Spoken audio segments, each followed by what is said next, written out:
A lot of people go through life doing things badly. Racing's important to men who do it well. When you're racing, it's life. Anything that happens before or after, just waiting. It's lights out and away we go. It's a great start from Sebastian Vettel. Winton up the inside. McLaughlin gets it to They run, but the Red Bull Racing man has got through. The champion's done the job. They're all gone. They're all gone. Tander's off. McLaughlin's off. Make room. Richard Petty and Dale Earnhardt. There's another 7-time champ. Jimmy Johnson wins his 7th NASCAR Sprint Cup championship.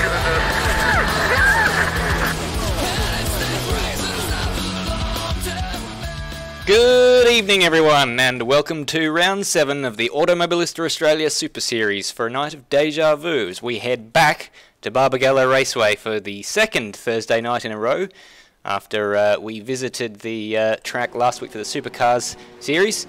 Tonight's broadcast is brought to you by Short Shift Podcast and your ARW broadcast team. As always, my name's Stairs, Bagsy's in the pits, and my partner in commentary tonight is Nether. G'day Stairs, g'day viewers, welcome back to Barbagallo. Good to be here.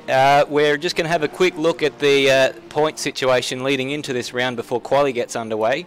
And Brenton Hobson, once again, well, I mean, we talk about it every week, but he's backed up last week with he's got a second place finish in both of the races last round.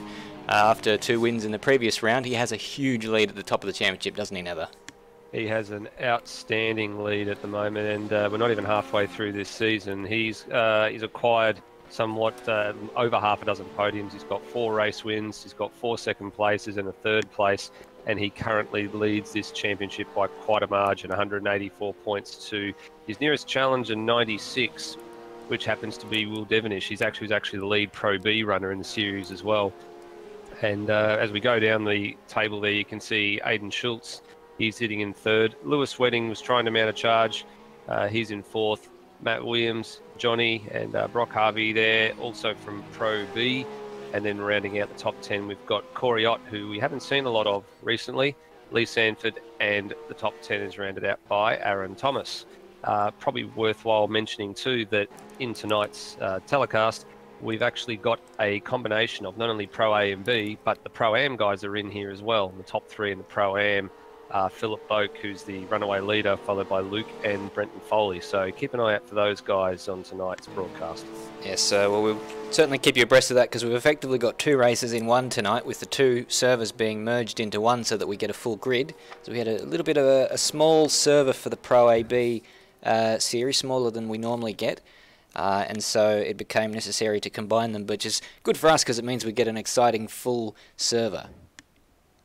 It is, and we're up to 23 cars now, so this is almost near supercar grid sort of size field on a track that is a sub sort of, or roughly about a 55, 56 second lap Stairs. So traffic could potentially become a problem, especially in qualifying, which we're not far away from entering. If I think so, we're just doing it just about now. It could be a really big problem. We'll just give you a bit of an update on the formula for tonight just before we get into that quali session, so we can see everyone rush out onto the track to get their lap times down. So this is round 7. It's a 7-corner lap around this circuit. Just a short circuit, as we mentioned before, 2.41 kilometres. And we'll be having 2 25-lap races, so each of those races are distanced a little over 60 kilometres each. So short bursts, and it's going to be very interesting to see on this track, which is mainly right-hand turns, how people take care of those left-hand tyres, because they're going to wear out with all those corners favouring one side of the car. Yeah, as you said, Stairs, there's 7 turns. There's only 2 left turns on the entire circuit, and that rear left, from by all accounts from the drivers, is copping an absolute pounding, as it is a loaded tyre, and going through some of those turns, everyone's trying to get on the power quite early, and it does wear that left-hand side out quite quickly. And we've also got an awful lot of cars in the pit lane there, ready to get out. This is the sort of chaos that we saw in Symmons Plains as the light goes green to start this session. And Brock Harvey, the first man on the circuit, from what I could see on that screen, here he is. Correct. leading an enormous train that's going to snake their way around. By the time the last guy comes out of the pit lane, Brock will be starting his hot lap.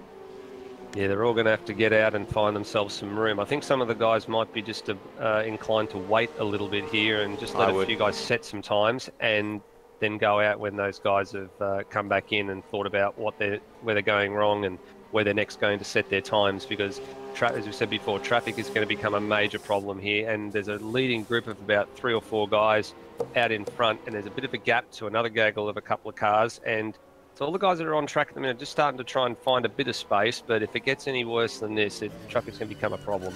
We're going to jump on board with Brock Harvey for his first flying lap as he comes across the line to start the timer on the very first timed lap of this qualifying session, and Brock Harvey with a late apex through turn 1, taking a wider line. Didn't really actually trouble the apex there, but I don't think that would have cost him too much time. This is a tricky section. You've got to stay off those curbs or they'll spit you off. And up the hill over the long left-hander, which will be treacherous with those cold tyres, and then over the hill down into the bowl into turn 6. One of a couple of overtaking opportunities on this circuit. Fair bit of curb there for Brock, and he wants to get the power down nice and smooth. This is an important corner going up the hill, the longest straight on the... Oh, and he's backed out of it. He's backed out of it there. Letting Scotty Harris go. He's let Scott Harris, so he's obviously wasn't happy with that lap anyway. Thinks he can do better. He's found himself a bit of space on track, and this is the final corner there. He's got to watch out for, I think that might be Topher behind him in the drive go. That's Hobson. That's Hobson. Hobson behind him. Right. Yes. Well, we've got to get a bit confused with some of the Pro-Am guys we're not used to calling in these races. So now he's jumped out of the way or has he? Now he's balking. Hobson. I think actually Brock Harvey backed out of it, Stairs, because he must have ended up with a track violation at the bowl because he didn't register a time when he crossed the line then, and Harris ahead of him and Hobson behind him both posted times. This is very bad luck for Hobson. He thought he'd given himself the gap he needs, and he's this is like they're racing on track here. Hobson's just trying to lay down a marker, and I mean, Hobson does have the fastest lap anyway. He set one on the previous time around of a 55.9. He's certainly not going to better that on this occasion, I wouldn't have thought. No, he was doing quite well through Sector 1 and Sector 2 there, Stairs, but I don't think he's now lost all that time at the end of Sector 2, so he's pretty much said, someone's off in the wall there. I think it's Scotty Harris. It's a blue car. I know Scotty Harris drives that particular car. Yeah, it was Scotty Harris. He's reset back and he's now coming out on track for another attempt. Well, he's currently sat in 3rd place, but he's 6/10 down, so there's more pace there. And blue flags being shown for these guys coming out of the pits as well, Stairs. So they're just going to have to be mindful that they've got traffic that's coming up on them, and you can see it's Simons is right behind them there, Brendan Simons. So he's out in the hot lap, and Scotty Harris just going to pay a bit of attention. And good to see that the guys that are on the hot laps, that some of them are showing the lights as well. So it just gives a bit of warning to the guys who are just trying to find their space and find their feet on track to get themselves set for a lap, not to disrupt the guys behind them. Absolutely. We've got Brenton Foley on track. He's one of the Pro-Am guys, but has been really quite impressive in the Pro-Am servers. Not so much in this series, but especially in the supercars. He has won both of those races, and he's been in decent positions in these Super Series Pro-Am races until sort of having incidents late races. Someone has a spin out of the final corner there, that Tissot car. And just looking at the timing screen, I think it might be Brendan Simons who's had that spin there as Foley goes and locks up into turn 1. But just to finish that point, Foley, he's pretty quick in these things, but the consistency's deserted him at the moment. Consistency hasn't been his fortune, Stairs. He races a handful of series. He's another regular in the GT3 series in the Ferrari, and probably just a transition between some of the cars. These Porsches have got a fixed setup, so they're probably not used to the fact that they can tune the other cars in the other series up a little bit to suit their driving style. But these things, everyone's in the same boat, and they've got to adapt fairly quickly. And sometimes the car doesn't necessarily agree with the track, but that's the way the cookie crumbles. Everyone's got to deal with it, and some guys are just better at dealing with it than the others. At the moment, Brenton Hobson's the man who's gone to the top, so he's just improved again. And improving again, so that's quicker than the quickest practice time we saw about 10 or 15 minutes ago. We were into 55.3s. The car stopping on the pit exit there to let Hobson by, so obviously none of them want to be the man who ruins the lap that everyone is coming here to see, because Brenton Hobson, it's a masterclass when you watch him qualify. He doesn't really have any theatrics with the car. It's never dancing around or sort of sliding in a way that you might see from someone like Corey Otter-Lewis Wedding in these series, but he just bangs out these laps like a metronome. And here's another one, 600s, which on this circuit is a pretty decent return, because it is such a short lap. It is an extremely short lap, and I'm actually really impressed to see a lot of the guys are paying quite a lot of attention to who's behind them and just making sure they give them enough room. So as much as we thought traffic was going to be a problem, it's not been the biggest problem that we've seen so far. It's just a number of guys that are locking up more than anything and struggling to get a clean lap in. But we've still got 9 minutes left, and I'm sure there'll be a full amount of guys on track toward the end of the session as they all look for that little bit of improvement. Just looking through the field to see who hasn't set a time yet. Our lead Pro-Am runner, Philip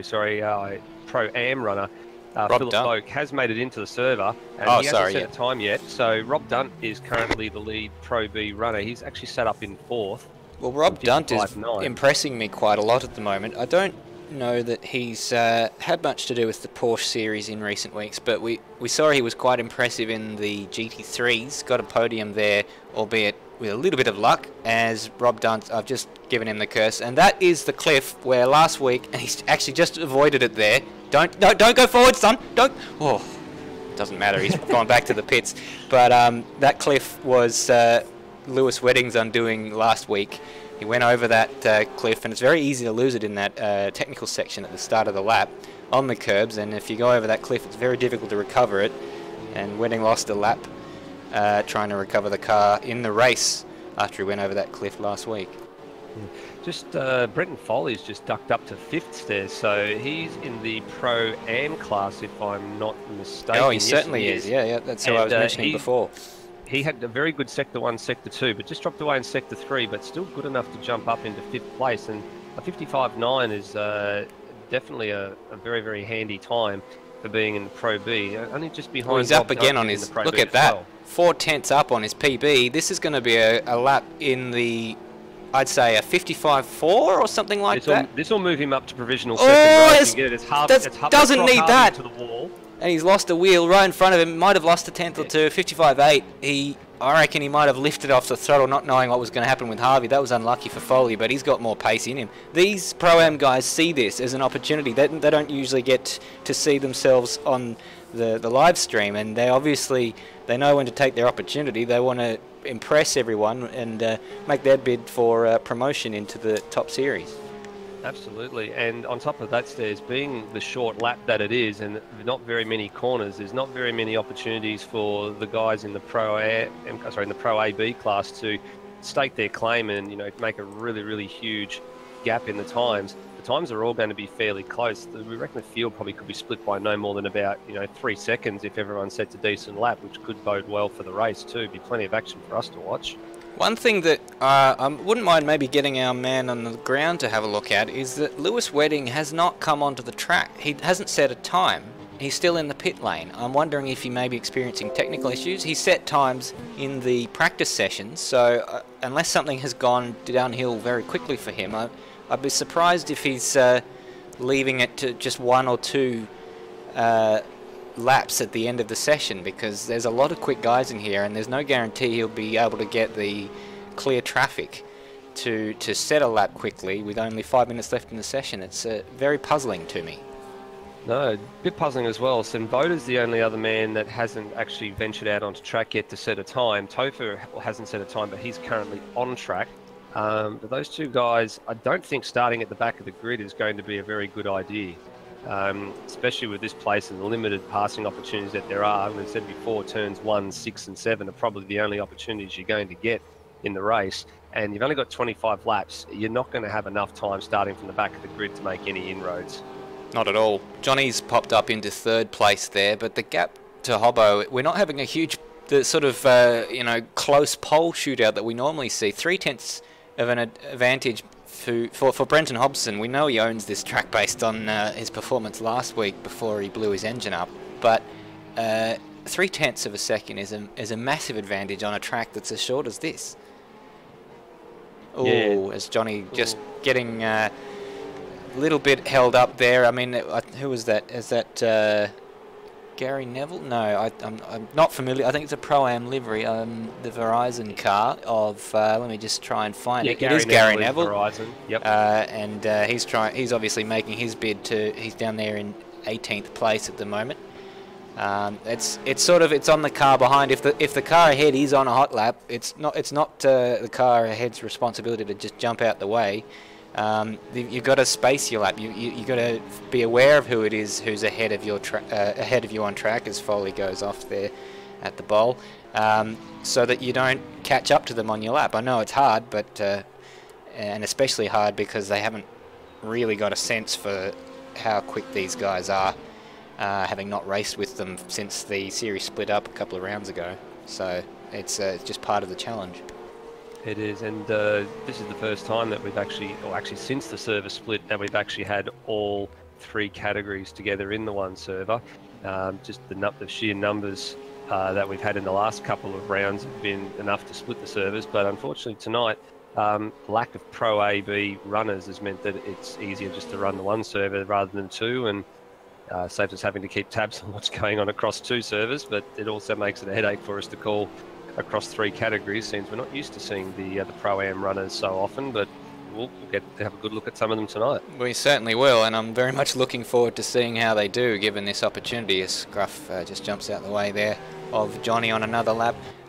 Word from the pits is that Lewis Wedding is not in the Discord chat server, so wondering whether he may be experiencing some technical gremlins. We saw that it's cost him a lot of points in the Formula 3 series. Over 2 rounds he's had technical gremlins, and it seems to have reared its ugly head today. He's the only man not to set a lap time in this session.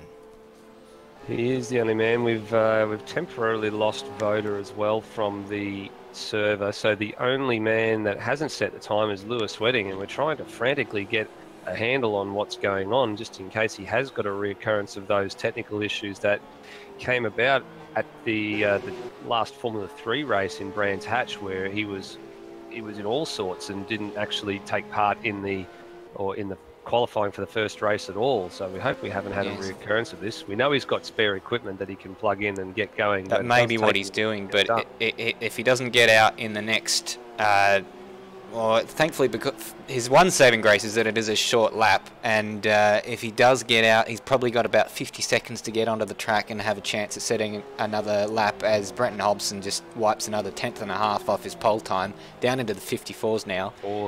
Incredible stuff. He's got a half a second on Dylan Shepherd there in 2nd place, and that's a margin, Stairs. Around a place like this, that's quite a significant margin. Indeed. Considering all the other guys behind. Look how many guys. Oh, we got people. Oh, Scruff in the front. Oh, spun on the exit curb of the final corner, and he's just taken someone with him there. I think that might have been Andy.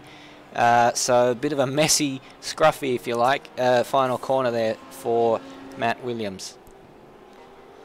Well, looking through the field at the moment, Stairs, our Pro-Am series leaders found his way up onto a provisional 2nd row at the moment. Phil Boak, he's up in the 3rd place, and he's happy with that. He's sat in the podium, in the pits. I beg your pardon.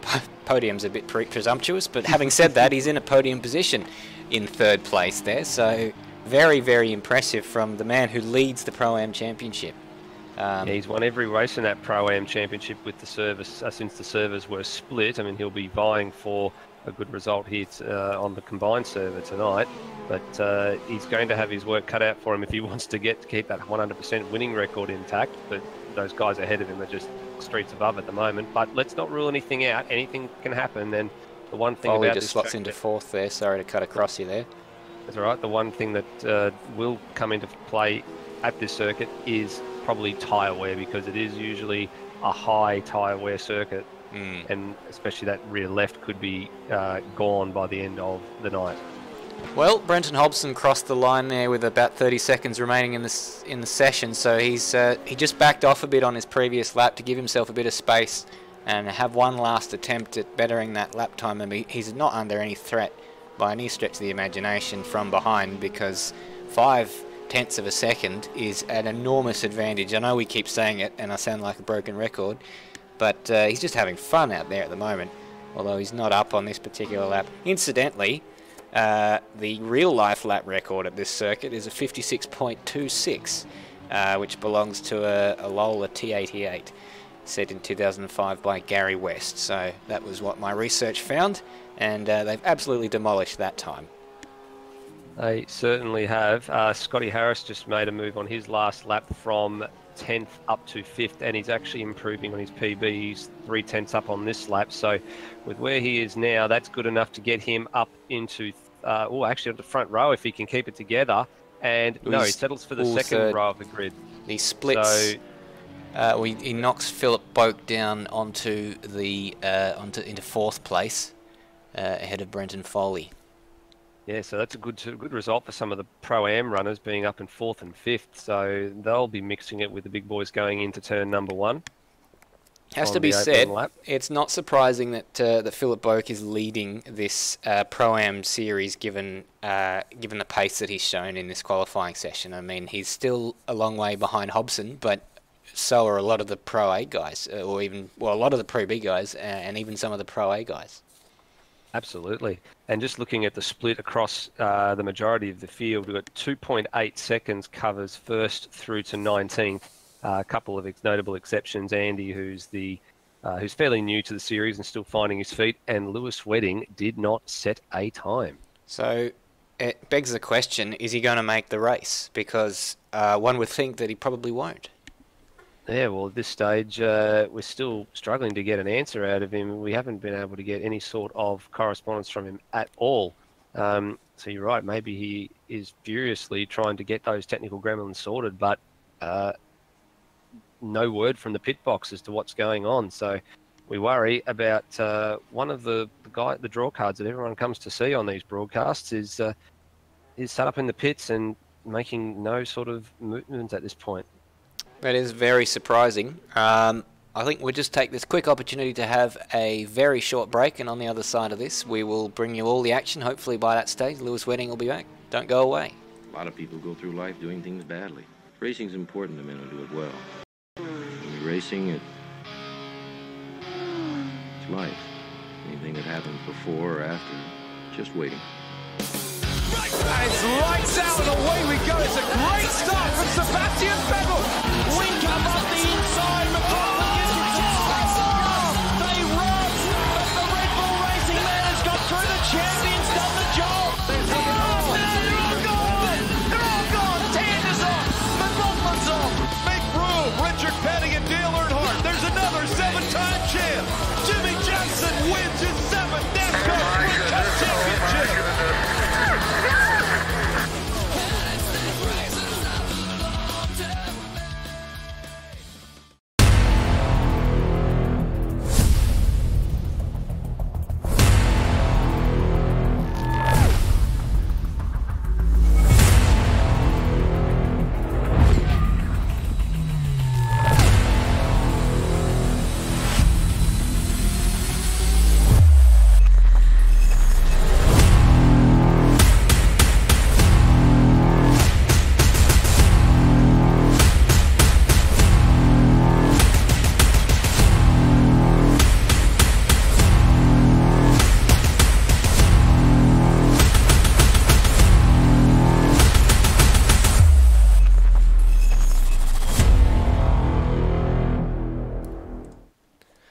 Welcome back. We have 3 minutes left to the race start, and so far no news on Lewis Wedding. So it looks like he may not take the start. Having said that, 3 minutes is a long time and anything can happen. In the meantime, we've got a few cars out on track just practicing, probably on a full fuel load, maybe practice their race start if they have an opportunity.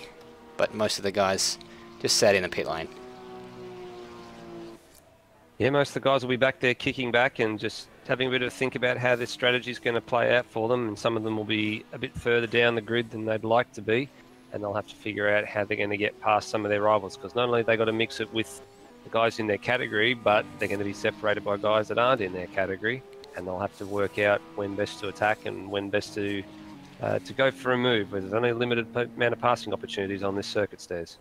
That's right, but it is a very interesting split because, you know, given it's Pro AB and then Pro Am, it's something that you wouldn't expect, but a lot of the Pro Am guys mixing it up there with the Pro AB guys. The first, second, and third are occupied by Pro AB runners, and then you've got to go down to Johnny in 6th place because 4th and 5th are both Pro Ams, they're up there. And then the next Pro-Am runner, looking at the data here, we've got 6th, 7th, Johnny's and Brock Harvey, Rob Dunt, Will Devonish, Aidan Schultz, Matt Williams, and then the rest of the Pro-Am guys. So it just shows how much those two guys at the top of the Pro-Am series have learnt in terms of pace and speed. Or pace and speed being the same thing. I meant to say consistency. Of course, we'll see where they are at the end of the race, but very interesting from a qualifying perspective. The pace is there. That's right, but qualifying is one thing, Stairs, and as we've seen many times, the race consistency is what will bring home the points at the end of the race for all the guys that finish in the points. And it's a matter of can they keep it together for 25 laps, which is a bit longer than in terms of lap count than we've seen in a lot of the other races we've run. But then again, this is a relatively short circuit, so for the distance, the lap count is warranted, but it's punishing. After 25 laps, these guys are going to have a whole bunch of left-hand side tyres that are probably just about ready to give up the ghost. Well, yeah, given it is a short circuit, but it's funny, the right-hand side, the left-hand side tyres, it's got as many right-hand corners as a lot of circuits double its length. And so doing 25 laps around here is going to be punishing, as you say, in a way that obviously it won't be punishing on the other side, but it's something that, you know, tyre wear is an issue on circuits where you've got sort of a more equal amount of left and right corners. And obviously those circuits, they have less laps at because they're longer, so... I mean, I'm dancing around the point here, but it's kind of an artificially high number of right-hand corners for an entire race distance in this series that will cause that wear to be, I think, a bit of an issue in this race. Yeah, it is, and you've only got to look at the likes of Turn 1 and Turn 6, which are basically 180-degree corners going right, and the speeds that those corners have taken, especially Turn 6, which is probably one of the highest speed corners on the circuit. And the amount of load going through that left-hand side just goes to show how much wear that side of the car is going to cop. One of the other fast speed turns is Turn 7 and the use of the curbs. And we've seen a few guys going over the curbs at turn number 7 just to try and make lap time. And that can be a bit of a punishing exercise as well. If you get it wrong, you'll end up in the wall.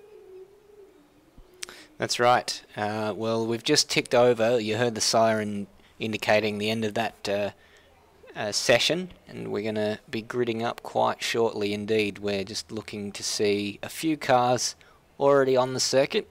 Many thanks indeed to Lewis Wedding for updating the cameras so that we get a nice view of the start, and timely as well, because the last time these guys were all together in one server, I believe, was Monza, and that created quite a fair bit of chaos on before they even got to the first corner indeed.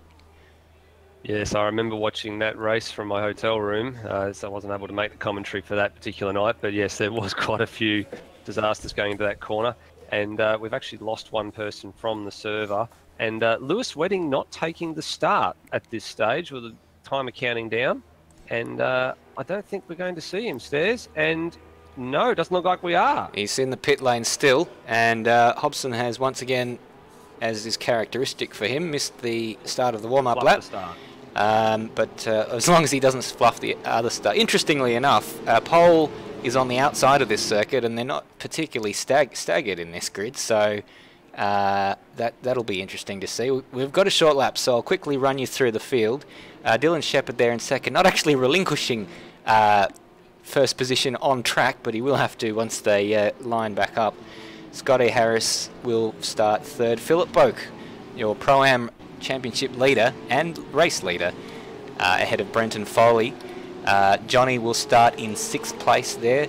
Brock Harvey in the new livery for him, the MHRT. Thought green was a bit unlucky for him and is sick of people hitting him, so fair enough. Rob Dunt there in the Atom Racing car. That's a nice custom livery. Will Devonish in 9th, did a bit better than his supercars qualifying. His Winton qualifying last week. He did pretty well in the supercars at Barbagallo, came 2nd. Aidan Schultz is in 10th, followed by Matt Williams. Brendan Ross in that yellow and black car there in 12th. Rambo lines up 13th. Brian Walsh in the Bob Jane Team Arts 14th. Luke 15th. David Keane 16th. Gary Neville 17th. Topher in the other drive go-karting car 18th. And Andy 19th. And as we mentioned, Lewis Wedding is in the pit lane and doesn't look like he's going to be taking the start. We've dropped one runner since the qualifying as well, so we've gone from 21 down to 20 runners, obviously the 20th man being in the pit lane at this point in time, and not taking the start for this race. Well, we are now reaching that point where we all get a little bit nervous and see what can happen. I wouldn't be surprised if we see Brenton Hobson slot into 2nd behind Dylan Shepherd there on the start, given what we saw last week with Lewis Wedding, but we wait and see. And looks like everyone's all lined up, so we should be seeing or hearing the lights very soon indeed. We can't actually see them. And a little bit of lag, but it's all good because the lights are about to get us away here in Perth. And the race has started, and a few cars fanning out straight away, and it looks like Dylan Shepherd has got, as we mentioned, the start we wanted, but Hobbo's going to try and hang it around the outside. It's all pretty much to say Johnny's got a pretty good start up there into 4th place. He's made a huge jump ahead of the Pro-Am guys, but Dylan Shepherd leads the way.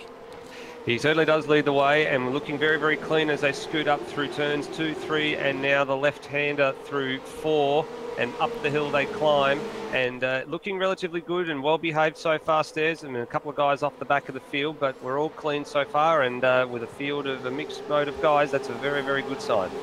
Well, I didn't really notice the start of Johnny until I saw that he popped up there into 4th place. So I don't know whether the two guys, the Pro-Am guys ahead of him there, and already Dylan Shepherd is defending that position from Brenton Hobson, and they're all checking up behind because Scotty Harris is not falling away. Oh, good exit there. Oh, someone's off. It's Rob Dunt in the background. It is off in the background at the final corner.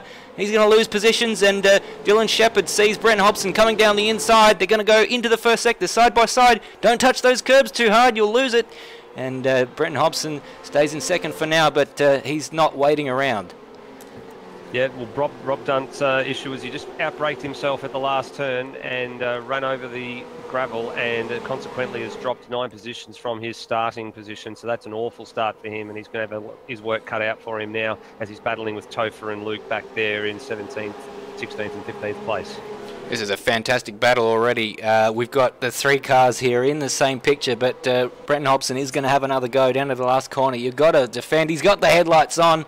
Oh, he's not going to have a go. He's too far back on that particular lap, and maybe a little bit worried. If he makes a mistake, Scotty Harris goes right by, and very, very different lines from all these guys in the final corner. A lot of them going very wide, taking a few libbies. It has to be said, the 2 cars go, I think, a little bit further wide than the asphalt. Didn't see who those guys were, but Dylan Shepherd sets the quickest lap of the race. Yeah, a couple of the guys definitely taking some interesting lines into turn 7. Ironically, it was Scotty Harris and Johnny actually just went a bit deep because they've locked up. And it's allowing some of the guys behind just to close in as this train at the front is checking up with Dylan Shepherd at the front. It's allowing these guys that wouldn't necessarily have been right up there to begin with just to slowly inch their way towards the rear bumpers of the cars in front, and it's going to cause a little bit of a log jam at some point, but also open up some passing opportunities. Scotty Harris is just dropping into the clutches of Johnny, and Johnny's got a pretty decent look up the inside here at the final corner. If he can just outbrake him, they're going to go in there side by side, but there's no way that Scotty Harris is giving that one up with a fight, but they're still on for a bit of a battle into the first corner, but Scotty Harris now dropping away from that battle for the lead. Yeah, a little battle just cost them a little bit of time to the guys ahead. Johnny had it locked up on the way into turn 7, but they gave each other the racing room, and that's all we can ask for. They're doing quite a good job of giving themselves room and respecting the track limits and each other. And not too many battles up and down the field at the minute, Stairs. Just a few guys just a nose to tail, but nothing really significant at the moment, although a couple of guys are struggling just with their braking into some of these turns at the moment. Oh, and Bob, oh, he's going to save it. Johnny spun it he nearly spun it. It was a hell of a save. Those tyre temperatures are going to be skyrocketing, but now he's fallen into the clutches of the two Pro-Am guys. We got Philip Boak and Brenton Foley all over the back of him, and now Johnny's, this is in it for pride here. He's got to beat the Pro-Am guys. Yeah, he certainly does. He doesn't want to be falling. Oh. He's gone a bit of a wiggle off the last turn there.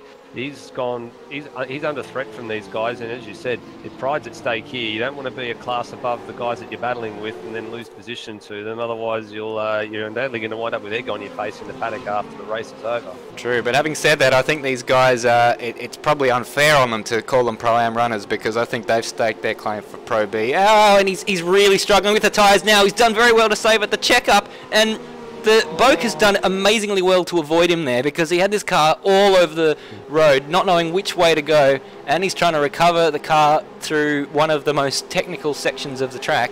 That's really, really difficult to do. The race leader is under an enormous pressure here from Brenton Hobson, both of them with their headlights on. Hobson trying to go around the outside, nothing doing, and Dylan Shepherd hanging on for another lap, but he's going to have...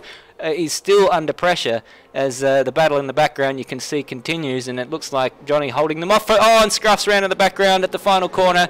This is desperate luck for them, and we've got a full course yellow, and I think that's probably for that incident with Matt Williams. So a bit of... and actually now Hobson's ahead. Did that happen before the full course yellow started? Well, this will be interesting to determine, because Hobson was battling with Shepherd into turn number 1, and I caught to the action. He just snuck through, and I saw the yellow flag was out, but we'll see what happens when the safety car comes out, and we'll see how this all shakes out. I'm not 100% sure if he had the job done before the safety car was called, Stairs. No, well, I wonder if we can just have a quick replay and see if... no, we can't. Not sure why that is. Anyway, that's not working.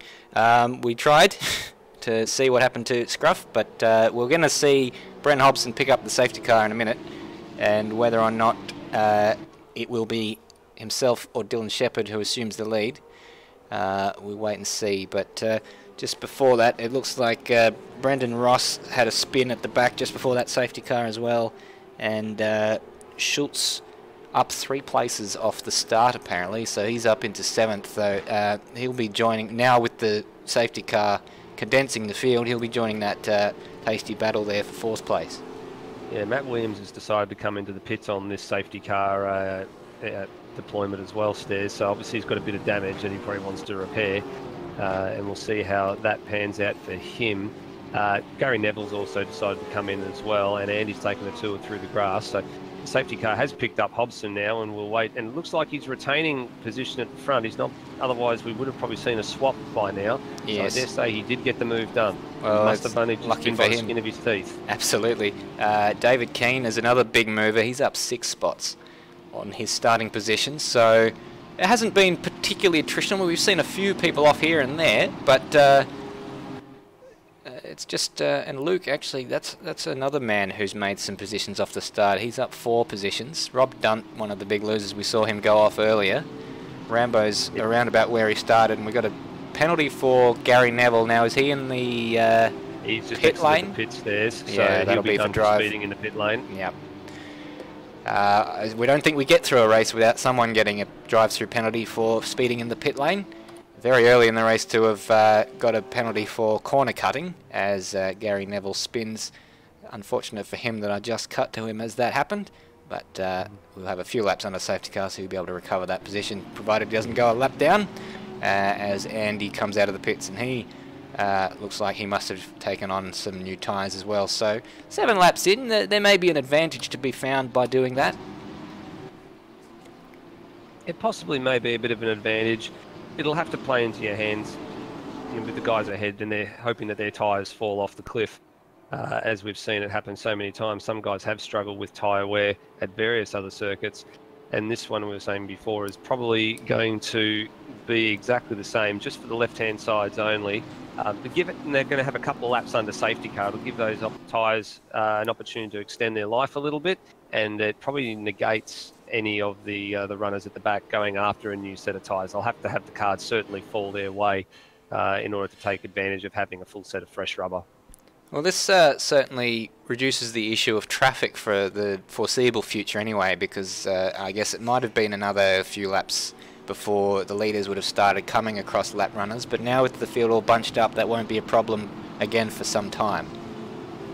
No, it certainly won't, and a number of the guys were battling away quite hard there, so if they did end up coming across traffic in, you know, say 10 or 15 laps into the race and getting close toward the end of the race, that would be the last thing they'd want to see. So this does negate the traffic situation and allow some of those battles to continue.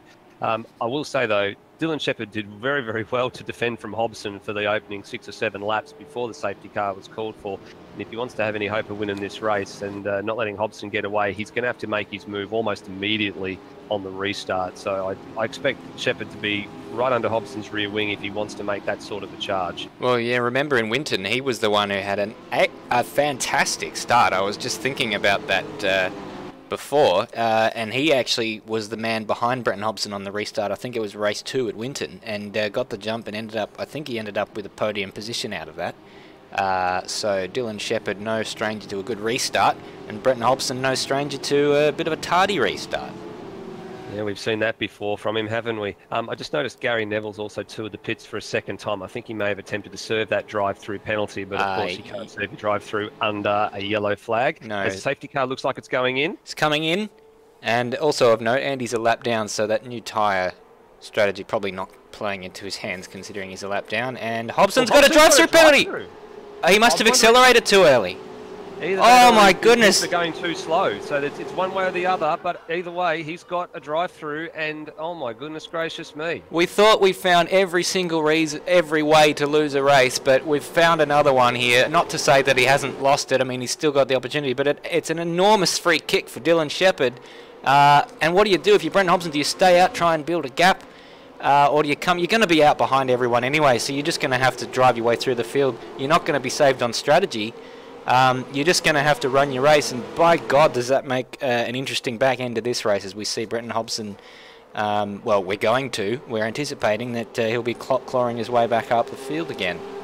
Well, I think you're probably right, Stairs. You just got to get it over and done with now. You can't afford for a safety car to come out and then continue to let the field circulate. You've got to do it early. And you've got to do it early. Well, he's gone past the pit entrance there because in this layout it's a little bit it's before turn 7, whereas in the supercar layout it's off the main straight. So he's gone 1 lap. And he's only going to get 2 more cracks at this before he'll get pinged and disqualified. Well, my guess is he's trying to build a gap so that he's got less cars to overtake when that happens. The risk there is that if there is another safety car and it bunches up, then he's got less laps to recover it all. So he's throwing the dice, so to speak.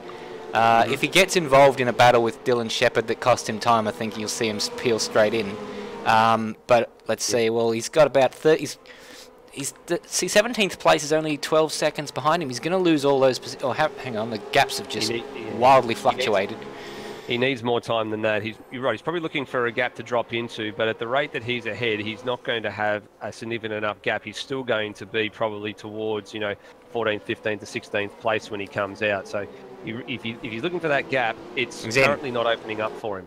And he's in. He's taking that drive-through, and what a painful feeling for him. He had this race in hand last week. He's found another way to throw it away. I mean, keep an eye on it for you, Stairs. Well, we're just watching all the field come through here, and he's just rejoining the track now. And what position is he in, Nether? He's just joining this battle behind Keane and Dunt.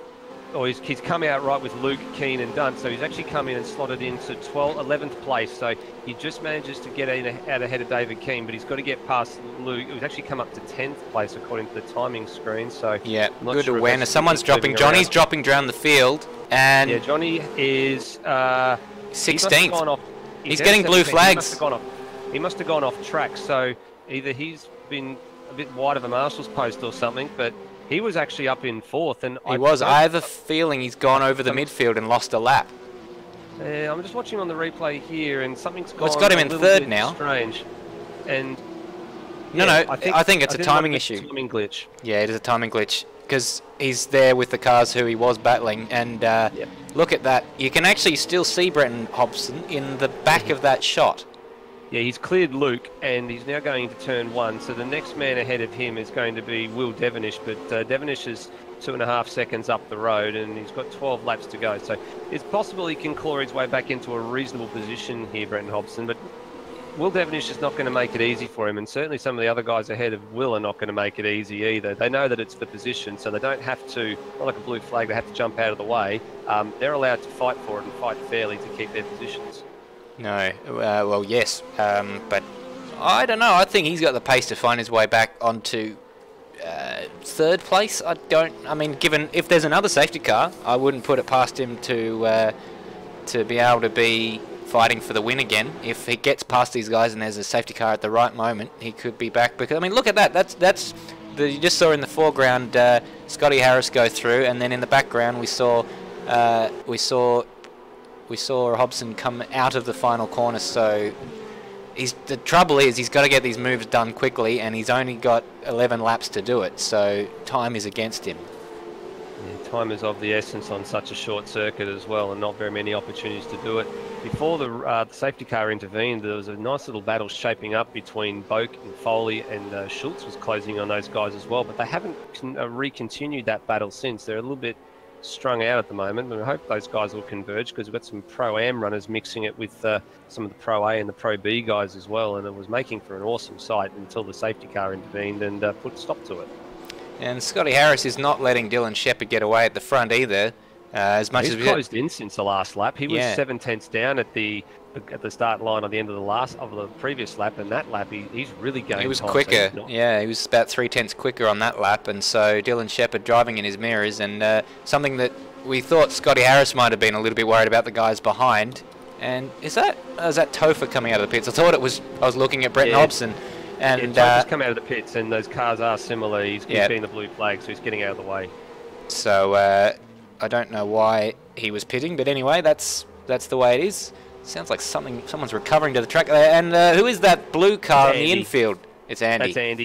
He's a couple of laps down, and he did take a bit of a tour through the grass there at the bowl at turn 6. So maybe good. He stays out of the way. Well, he's well out of the way there. And these guys are really streaking away, and Dylan Shepherd has just grown that gap a little bit on that lap. When they cross the line, we will be able to catch it. We love this camera angle because it gives us a good view of who's where, as it looks like Hobbo's making his move past Will Devonish. And he's made that stick. Through at turn 7. He's gone through at turn 7, and he's now up to 8. So next man on the radar for him is Brock Harvey. And Brock Harvey's sticking with this battle. Yeah, sorry to cut across you there, but Brock Harvey's sticking with this battle that includes Aidan Schultz and Brenton Foley. And Brenton Foley just losing touch a little bit. It's Philip Boak who's applying the pressure to Johnny at the moment. It is, and we were talking to Brock Harvey on the Short Shift podcast a little earlier in the week, and we mentioned that he'd been a victim of what he likes to call the Baker burns. Baker not here tonight in the Porsches, but Baker the man that likes to take advantage of other people's misfortunes, and that's what I think Brock's trying to do, just hang on to the back and of this little battle and hope to God that one of the guys ahead makes a mistake and capitalise. But unfortunately for him, he's got a rather fast man coming up behind him and closing in at a rapid rate in Brenton Hobson. Well, look at that. I think he's gained a lot of time in that final corner as Brenton Hobson. I'm going to just look at the times here and see as they came across the line how much quicker he was. 55.6 to a 55.4. That's Brenton Hobson and Brock Harvey's times I'm comparing. So he's pulled 8/10 out of the advantage of the car ahead of him as Brenton Hobson. So every time I look at the timer, there's a lot less time left in the race than I think there is. We're on lap 17 of 25, and I don't think the win is possible for Brenton Hobson. I think maybe he might be able to get to third, but I think at the moment 5th is looking realistic. 5th is probably a realistic estimate, I would say, too, Stairs. Scotty Harris, I've just noticed, has dropped away to the tune of about 3 seconds from the race leader, so he might have made a mistake somewhere. His last lap time was pretty respectable, but it must have been, let's have a look at his lap time. This time a race on a 58.4, so he's obviously made a mistake somewhere on lap 17 and dropped away. And now the battle for the podium, the remaining podium position, is shaping up really nicely between Johnny, who currently holds that position, and Boak. As you said before, Foley's dropped away a little bit and falling back into the clutches of Schultz. And Hobson's passed Brock Harvey, sorry. Yeah, we saw that on screen. He did that at the final corner pretty easily, but he's monstering Aidan Schultz right now. Yeah, so Aiden Schultz, and we've been a bit of akin to mispronouncing his name a few times, or assuming that his name was something that it wasn't. So to you, Mr. Schultz, in reference to Hogan's Heroes, I know nothing. You finally got it out. Yeah, well, we certainly didn't know nothing in regards to how to pronounce his name, but now he sees Brenton Hobson go up the inside, and a nice clean move for that one as and Johnny trying to make a move here on Johnny. Yeah, and he's up the inside. He's got it done at turn 1, and Philip Boak, Pro-Am leader, and onto a podium position, and he's got to get going actually if he wants to keep that podium position, because Brenton Hobson is not very far behind. Oh no, and he's just lost it on, so is Johnny trying to avoid him. Oh, and they're all just checking up a little bit. Oh my goodness, the positions in all of that haven't changed much. And what's happened to Scotty Harris? He should be much further up the road. That's Andy. Oh, it's Andy. Oh, and this is trouble too, because Johnny and Foley have probably used Andy as a bit of a pick car to try and block Hobbo in, but Hobbo's having none of that. Johnny's lost a couple of positions out of that. Hobbo's now moved into the 5th, and the next man's Brenton Foley. So this is one hell of a recovery drive for Hobson. It all seems to be falling his way at the moment. He's within an earshot of getting onto the podium, which we thought may or may not have been possible. But here he goes. I wrote him off a few laps ago. I think it's very possible, in fact, that we'll see what happens once he clears Foley, and he's done that just now. And Philip Oak's the next cab off the rank in terms of he's just ticking them off like boxers in a Centrelink form. But nonetheless, once he does that, we're going to get a comparison, because if he does it on this next lap, 5 laps left, there's time. Yeah, he's got 5 seconds from second to third. So Scotty Harris has got a 5-second advantage over Philip Boak at the minute. So Hobbo will have to be pumping in those laps to have any shot of getting any further up the grid. But as far as we're concerned, it's nuts to butts down there for 6. Likely. Johnny's got Aiden Schultz all over his ass, and so does Brock. And Brock Harvey's buying into this. this. Yeah, he is. He's thinking, giddy up. I hope you guys take each other off. And everyone's jockeying for position. Who's got the inside? It's Aiden Schultz. And around the outside, oh, there's contact there. It looks like he might have cut him off, and that's exactly what I just called what might happen. If is gone as you're well. Brock Harvey, that's what you're hoping for, and it's happened, and he's just gained 2 positions in 1 corner. Well, we call that the Baker burn, because Baker's famous for it, and Brock Harvey just did the Brock burn. I think we might try and call that one, but he just... We got a safety car out of that. Patiently, and we have. And, well, that's going to be interesting too, because Boakey is still holding 3rd place down ahead of Hobson, and this will wipe some laps off the board. We could end up with a 1 or 2 lap sprint to the finish here. Well, this might be what just what the doctor ordered if you're Brenton Hobson, but you're not going to have many opportunities. Sorry to cut across you here. Lewis Wedding is on track, even though he's 16 laps down. He's made it out onto track, so obviously getting rid of some technical gremlins. Oh my goodness. He's not going to get any points out of this. No, he's not. He's too far actually, down, having said that, points. These are classed races, and so he won't be 20th in terms of Pro AB. Oh, that's true. He'll actually probably, considering we only had about 7 or 8 Pro AB runners, he probably will get points, given he's going to be around about 9th or 10th. I mean, it's not a lot of consolation as Andy gets a drive-through penalty, but it is points. So he's a wily old fox. I think you obviously watched the Formula 3 race the other day, where someone sat in the pits for about 5 seconds, and because of the, I guess, the sloppiness of the way the rules work, it doesn't matter how much of the race you can complete, as long as you are actually in the race at the end of the race, you do get points if you're in a points-paying position.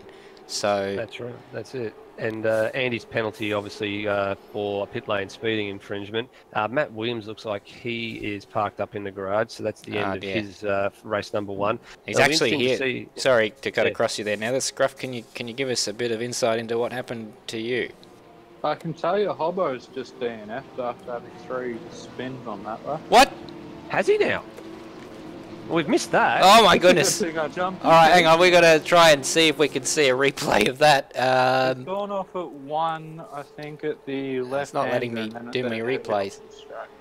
He's in the garage stairs. He's not joking. He is. Just give me a few moments to see if I can try and fix something very quickly while we're under safety car, and see if I can get that replay for you.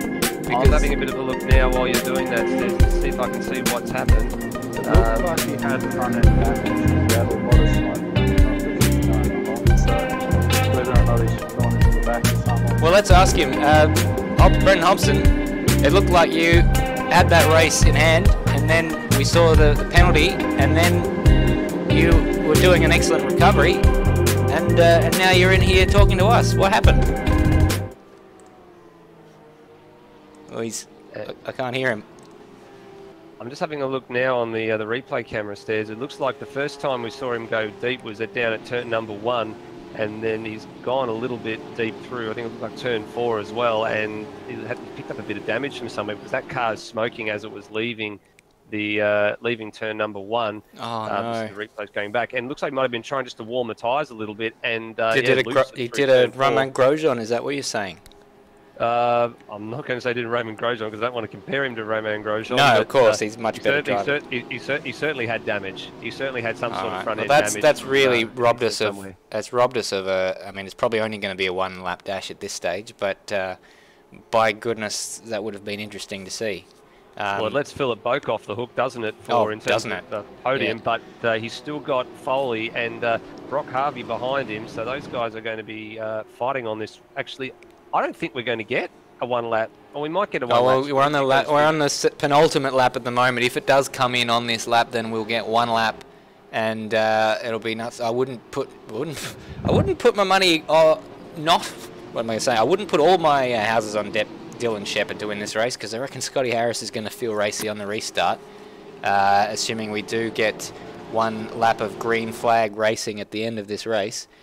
So we'll have to be careful. But Philip Boak, 3rd place currently, leading Pro-Am. Brenton Foley's on for his equal best result in this series with a 2nd place finish, and 4th is actually outright going to be his, pretty close to his best result overall as well. So and Brock Harvey, I have to mention, he's had a lot of bad luck as the safety car is going in, so we're going to get a restart, thankfully. Brock Harvey, the new livery working out for him. He's in a very good position. Hopefully he can hang on to that. Well, here we go, off the last turn, and a 1-lap sprint to the finish. This is going to be wild, and look at them all. They're queuing up. They know it's coming. The leader's got control, and when he goes, and... Stop-go penalty for Andy, but it's a pretty good restart there for Dylan Dylan Shepherd. And he's going to go wide on the exit as a result, but I think he'll be pretty comfortable there, as not a lot of changing for position. Will Devonish is having a look at Aidan Schultz, and the two go door to door in the background there. We'll just have a bit of a look there, and he's going to be watching his rejoin, and it was never going to be a safe rejoin. Will Devonish, and we're yellow. I think it's just a local, so we keep going, and everyone going through that final sector. Will Devonish drops down to 14th. Desperate luck for him, and Lewis Wedding, well, he's not for position there, so he'll just finish the race. But we're going to go down to Dylan Shepherd, and Philip Boak is in 2nd place. Harris? We've lost Scotty Harris there. Scotty Harris down to 7th. So he's had a spin. Go on Boak here, but I don't think he's going to get it done. No, and hopefully, he's made it across the line there. And Dylan Shepherd wins the race. What a dramatic race. We're going to have to go back and analyse what happened in those final laps. We're just hearing that he spun on the 2nd last corner, so 2 corners from home, and we've got 2 Pro-Am races on the podium in this incredible race. What do we make of that? Well, what a wild finish is what, first of all, we make of that. And just looking at Scotty Harris, and you are correct, he actually he just gassed it up a little bit too early coming off the exit of the bowl at turn 6. And spun it to the infield, and the field absolutely freight trained him. He just couldn't recover the car in time, so he's finished 12th as a result of all of that. But let's not take anything away from the man who won that race. He was up there all the way, and had a little bit of luck with Hobson and the penalty, which we'll be keen to find out what happened there. But a deserved win, and a different race winner for the series. Yes, another one of many. So Dylan Shepherd, very well-deserved win there, and the man who kept his head, he did have the fastest lap in that race, I believe, at 55.4. Brenton Hobson was a second off, a couple of hundredths off that, 55.486, so just 8 hundredths off. And we're just loading up a replay file there to see if we can just catch some of the action that happened in those final stages of that race. If we can find the Brenton Hobson incident, we're going to try and have a look at that first, because it was quite a dramatic race for him. Well, he is here at the moment, 2 Stairs, so let's see if we can get him. Yeah, Brenton, are you with us at the moment? No, still, still a little bit upset with himself, but well, Brock hopefully might be okay. Brock, are you with us at the moment? I am, mate. How are you? Good, we're doing good, mate. Well, you had a good race there. You took advantage, as what we were calling on Monday night on the podcast, the Baker burn, and gained a few spots as a result of a few other guys tripping over themselves, and a good result for you, finishing up there in 4th place. Yeah, change your colour, change your luck. We had a class win as well, so mate, I'm pretty happy about that one, if I'm honest with you. I'm going to say, you think you're going to be sticking with this livery colour now? It seems it's delivered you a nice result, and a bit of luck perhaps is going to finally turn your way. Hopefully, the Matt Harvey repair and tune car. I know I felt pretty confident tonight for some reason. The car just felt, the Porsche I seem to like around here as opposed to the supercar, which I didn't seem to like around here. But yeah, I don't know. It's Schultz and Johnny were having a nice little battle in front of me, and I don't think I had the pace of either of them. And then they had a real battle going up the back straight, and Schultz kind of went up the inside, but it was only a half move, and Johnny turned down a little bit, and they just tagged slightly. And I thought, I'm just going to brake 20 metres early here and just see what happens, and the guys just opened a gate for me. I went straight through the gate, so that was pretty cool. Like Moses and the parting of the sea. It all opened up in front of you. Yes. It's one I'm going to have to put on the Facebook page, I think, just from driver cam, because it looks pretty cool. Well, a good result for you, and you had a decent qualifying as well for that race. So best of luck for race number 2. It's qualifying 2 is not going to be too far away. I think it may have already potentially started. I can hear something in the background, but Practice. So practice at the moment. So qualifying not far away, but the man that we all want to speak to at the minute is not actually having a chat to us at the minute. So No. we might have to get the lowdown from him after the second race, I think, here, Stairs. We'll just quickly go over the Scotty Harris incident, but while we were talking to Brock Harvey there, we had a look at what we could see of the Brenton Hobson incident, and unfortunately due to the server, a little bit of server lag, we couldn't really catch it, but he went off at the first corner, as we heard from Bagsy, and it was just lights out. He was struggling through the rest of the lap with a lot of handling issues, and eventually called it quits because he probably should have just limped it home, but in the end it was nothing doing. But he still will register a finish ahead of Lewis Wedding.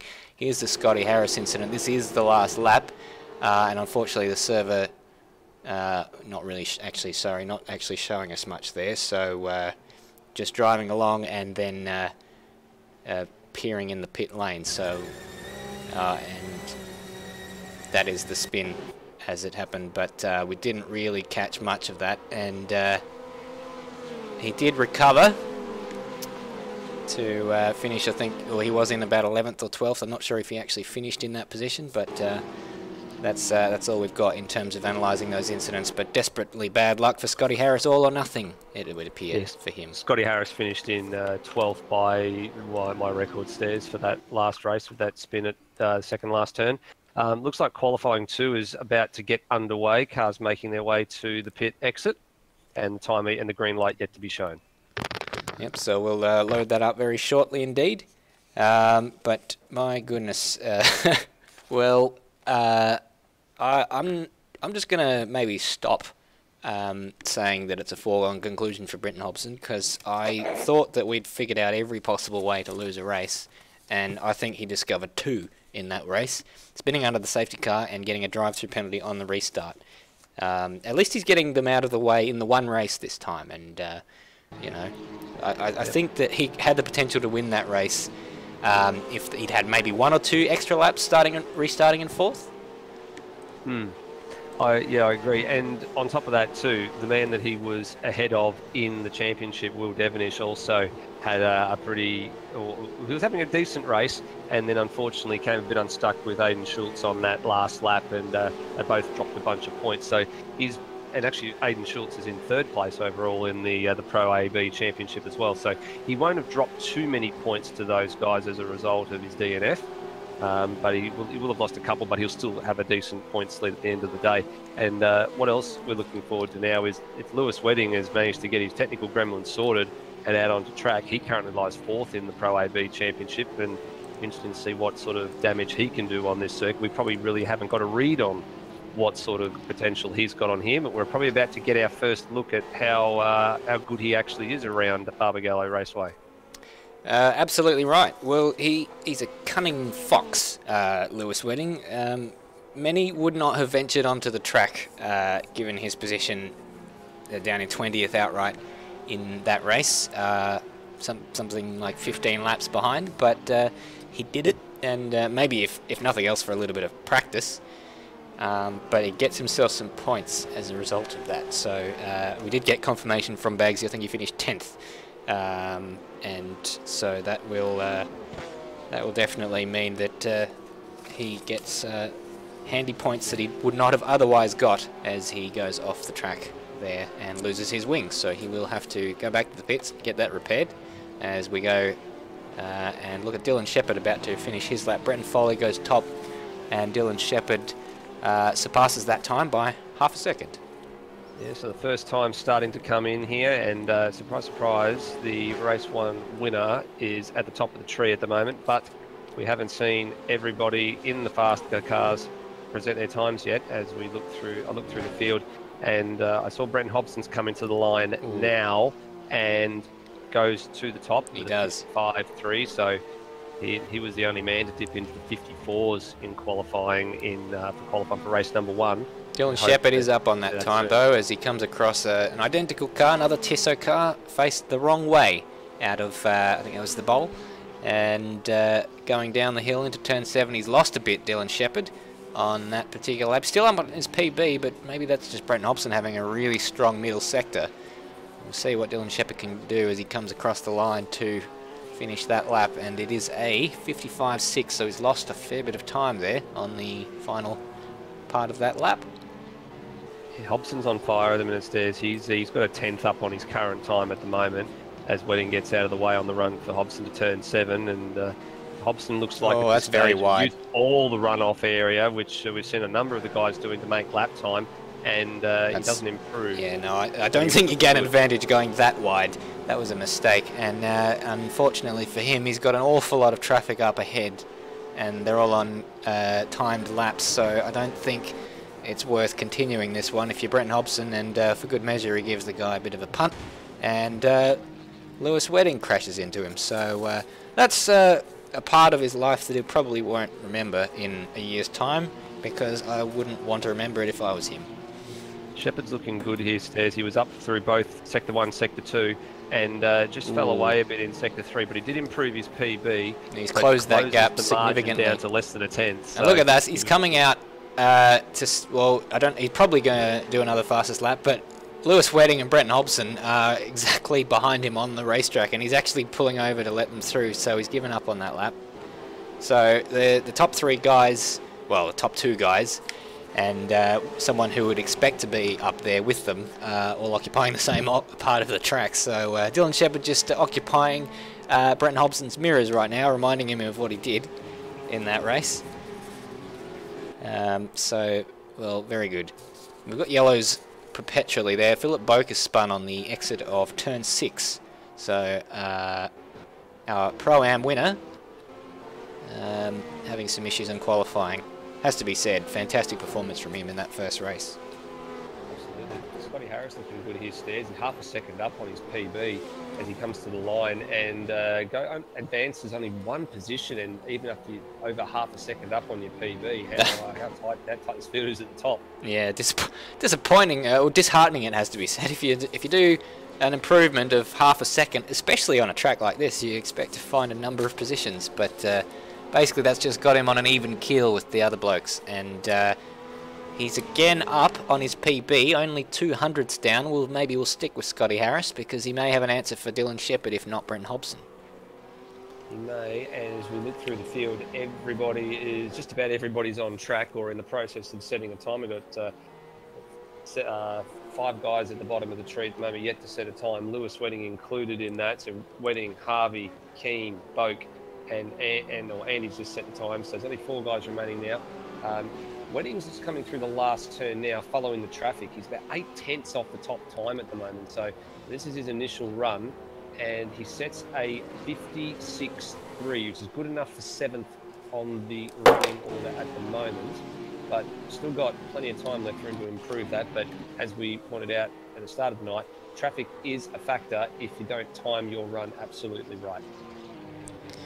Yeah, so we don't know whether Wedding may be possibly on his less preferred wheel. We know he runs Fanatec wheels, Fanatec pedals and wheel set normally, but he had issues with that in the F3s, as we alluded to earlier on in the broadcast.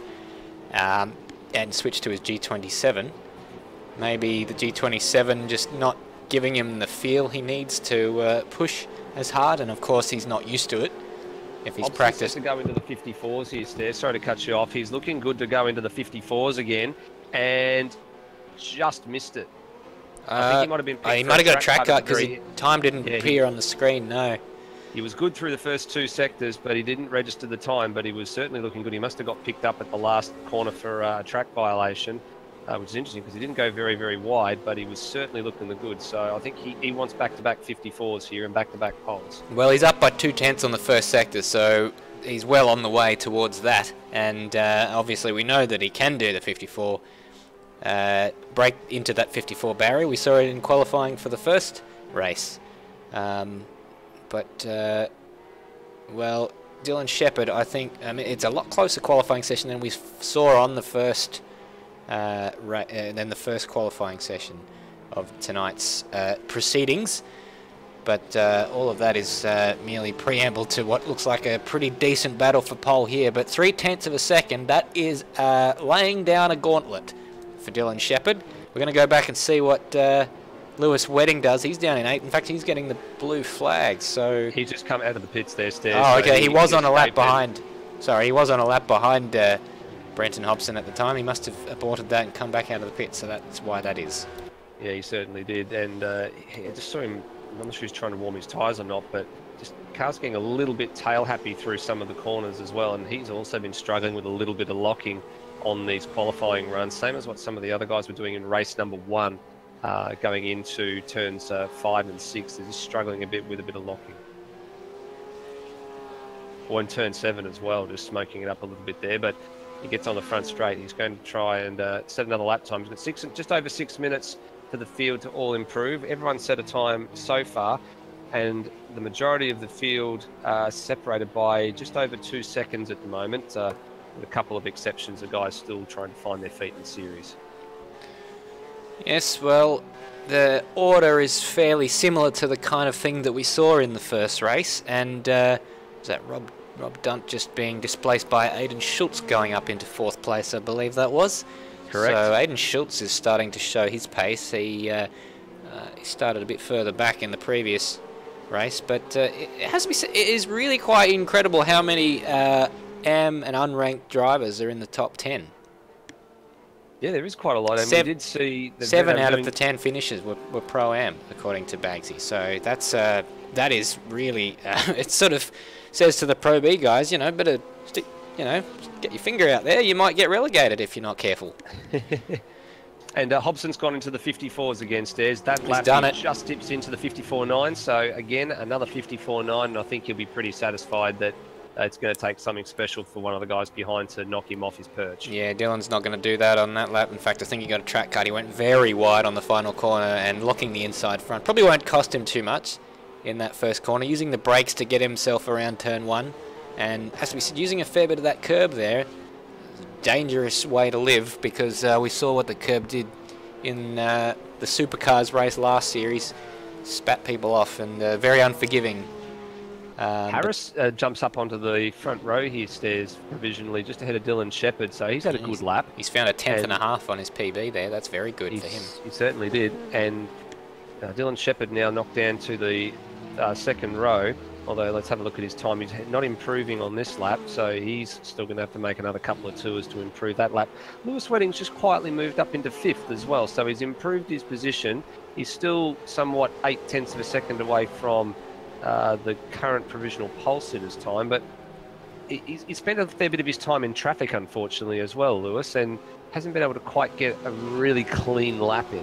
Yeah, I'd say he's probably be looking to knock Aiden Schultz off 4th because just he hasn't really shown the kind of pace the top 3 have at this stage, and it's a consolidated. Well, it's damage limitation as the black and yellow car, I believe, of Brendan Ross spins there in the first sector in front of Luke, and he's a bit of a local yellow there, and he returns back to the pits. Rambo, what's he? He's on a 57. That's not good enough to improve his time. Sitting there in 16. One of the Bob Jane T-Mark cars just going for that would be Brian Walsh, I believe, yes, and he's lost his wing there, and I don't think he realises that maybe he has. Is he going to pull off and... no, it doesn't look like he might be just testing the handling. Yeah, he's pulling off now. He knows that he's badly damaged, and it's a bad place to spin there, because if you do have a car that's able to do another lap, you don't have the momentum to there, because you've spun it and not got a good exit out of the final corner. No, certainly not. Well, just under 3 minutes left, and the majority of the field on circuit. As Lewis Wedding, I'm just watching, just cheekily got a little bit of a toe off of Philip Boak coming down the straight into turn number 7 as he searches to improve his lap time. At this stage, he might be lucky to get provisionally onto the second row. The timer's against it. 5. Oh, he improves by 0.5 tenth, but it's just not enough. He needs a bit more than that. He needs another 0.5 tenth basically, and then he'll get Aiden Schultz, and that's provided that Aiden Schultz doesn't improve. So we might just stick with Lewis Wedding and see if he can eke out any more time on his closest rival on this track. He's got another. Well, that might do it. If you can keep that for the rest of this lap, he's 600ths up. Going into the bowl, a little bit of a lock-up, carrying the speed. That's the main thing. Back up the hill, over the crest and down the very long straight, or long in comparative terms for this circuit, into the final corner. Not using all the track there, giving a bit of space on the left-hand side there, and not using as much of the track as Philip Boak does behind him. And what is the time? He improves, and that's enough for 4th place for Lewis Wedding. Yeah, he did find that 0.5 tenth that we wanted, and some. He found 1.5 tenths. And where's Schultz on? Schultz is in the garage, so I think he'll probably still be pretty happy with being up there in 5th position. He won't be any skin off his nose to be in the top 3 rows of the grid. Well, he's got to get out to track in a very short amount of time if he wants to try and do anything about Lewis. But Lewis is on another PB lap, so he's starting to find his rhythm. Or as I said, that he's just locked up into the bowl, so not ideal. As we've got another Tissot track just to find his. Just to get a bit of a run here, but you're right, he's not improved. That lock-up has cost him. And he's given up on that. He knows that he's not up there, but he knows that he's got it in hand, which from a psychological point of view is a good thing. Rob Dunt has to be said. He's doing very well there, up in 6th place. He's ahead of Philip Boak, but there's not much between them as Philip Boak comes across the line, and another spinning Tissot car in the background. I'm saying this a lot. And Philip Boak didn't really string together a lap on that previous occasion, so he must have made a mistake. So this will be his final opportunity to try and jump up into 6th or better. Yeah, certainly will, as there's a flurry of cars just trying to come to the line and get across to start their final lap. Although that being said, there's a gaggle of them at turn 7. Luke, Andy, Johnny, Brian Walsh, they're all trying to... Scruff. Devonish is off on the first corner, into the wall. Foley's trying to improve. He improved by 1.5 hundredths of a second on the previous occasion, but it wasn't enough to overhaul Boak. And Boak has found another 4 hundredths on this lap as we get a little bit of server lag there. And so the gap there, he's just going to be close. He might well surpass, if that's not a track cut, the car ahead for 6th place. And it is enough. 5th place for Rob Dunt.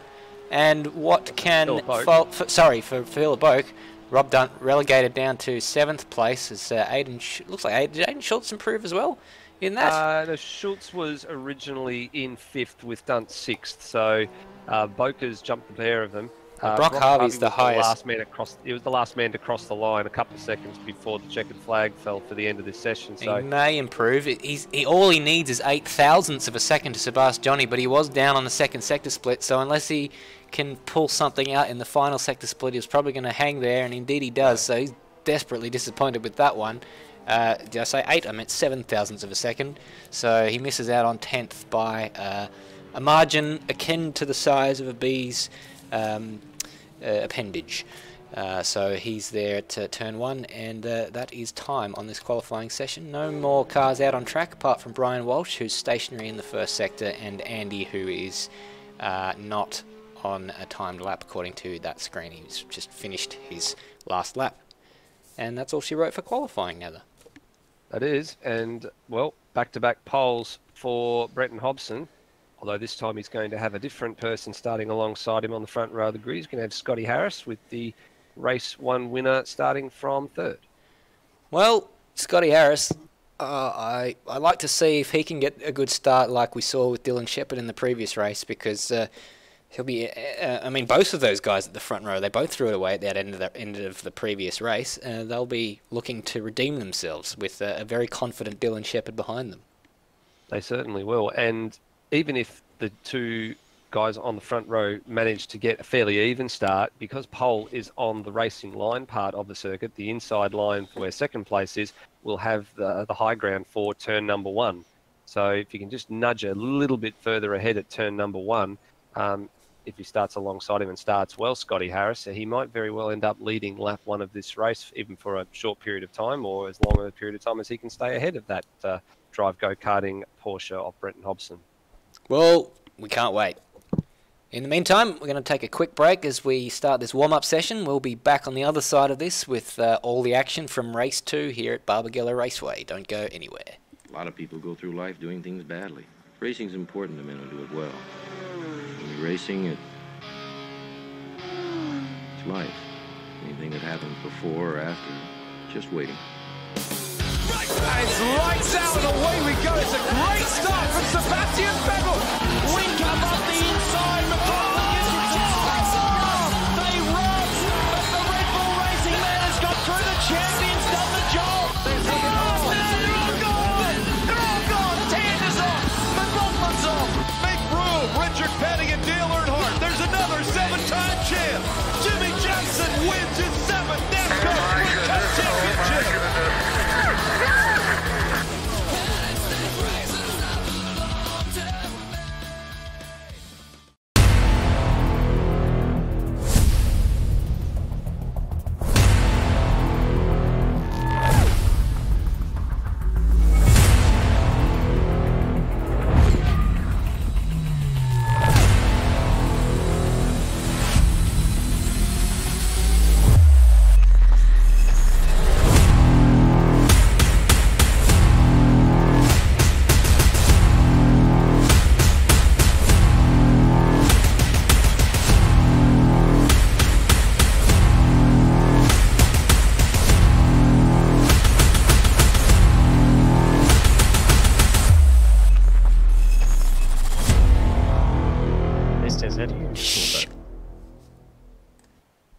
And welcome back.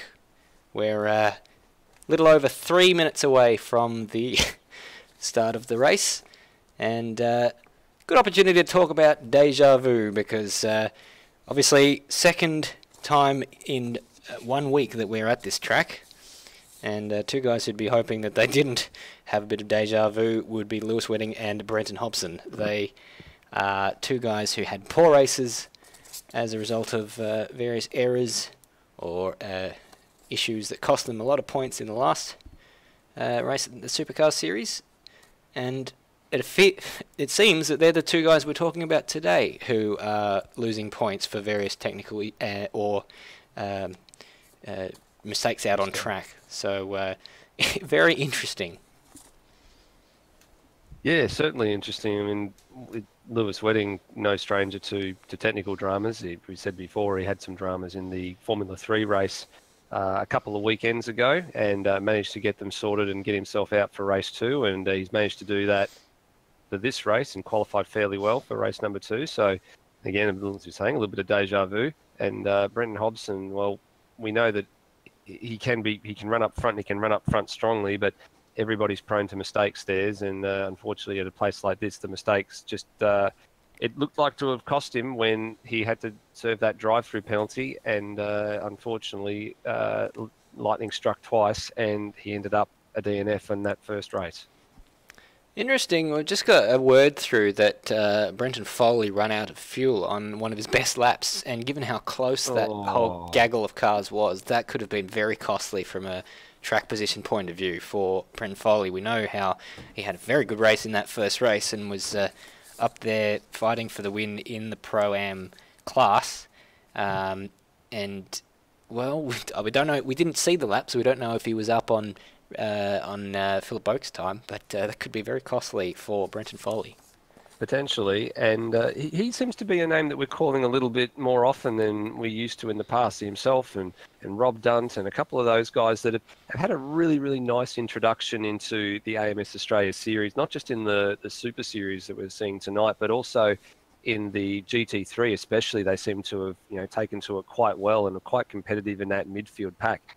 And it's good seeing some of those new guys coming through and being really, really fitting in really, really well. Absolutely. This really is a good case study for, it's a good, what's the word? It's a test for Brock Harvey's ranking system. So, it's really having, obviously with the multiplier, a first place result in the Pro-Am series is counted as equal to a 10th place result in the Pro AB series. But I think Philip Boak is better than 10th on a regular basis for a Pro AB in terms of Pro AB result, given the basis of what we just seen. I would certainly agree with you in that case. He had a sensational race. I mean, he ended up on the podium just through a few guys ahead of him dropping off, but fairly consistent throughout the whole entire race. I mean, one little error that he made on one of the laps where he was a little bit wide when battling with Johnny, but gathered it up quite nicely and didn't lose his cool, maintained control of the car, and he managed to finish strongly. So he's someone that I don't think will be very far away from going up from the Pro-Am to the Pro B category in any case.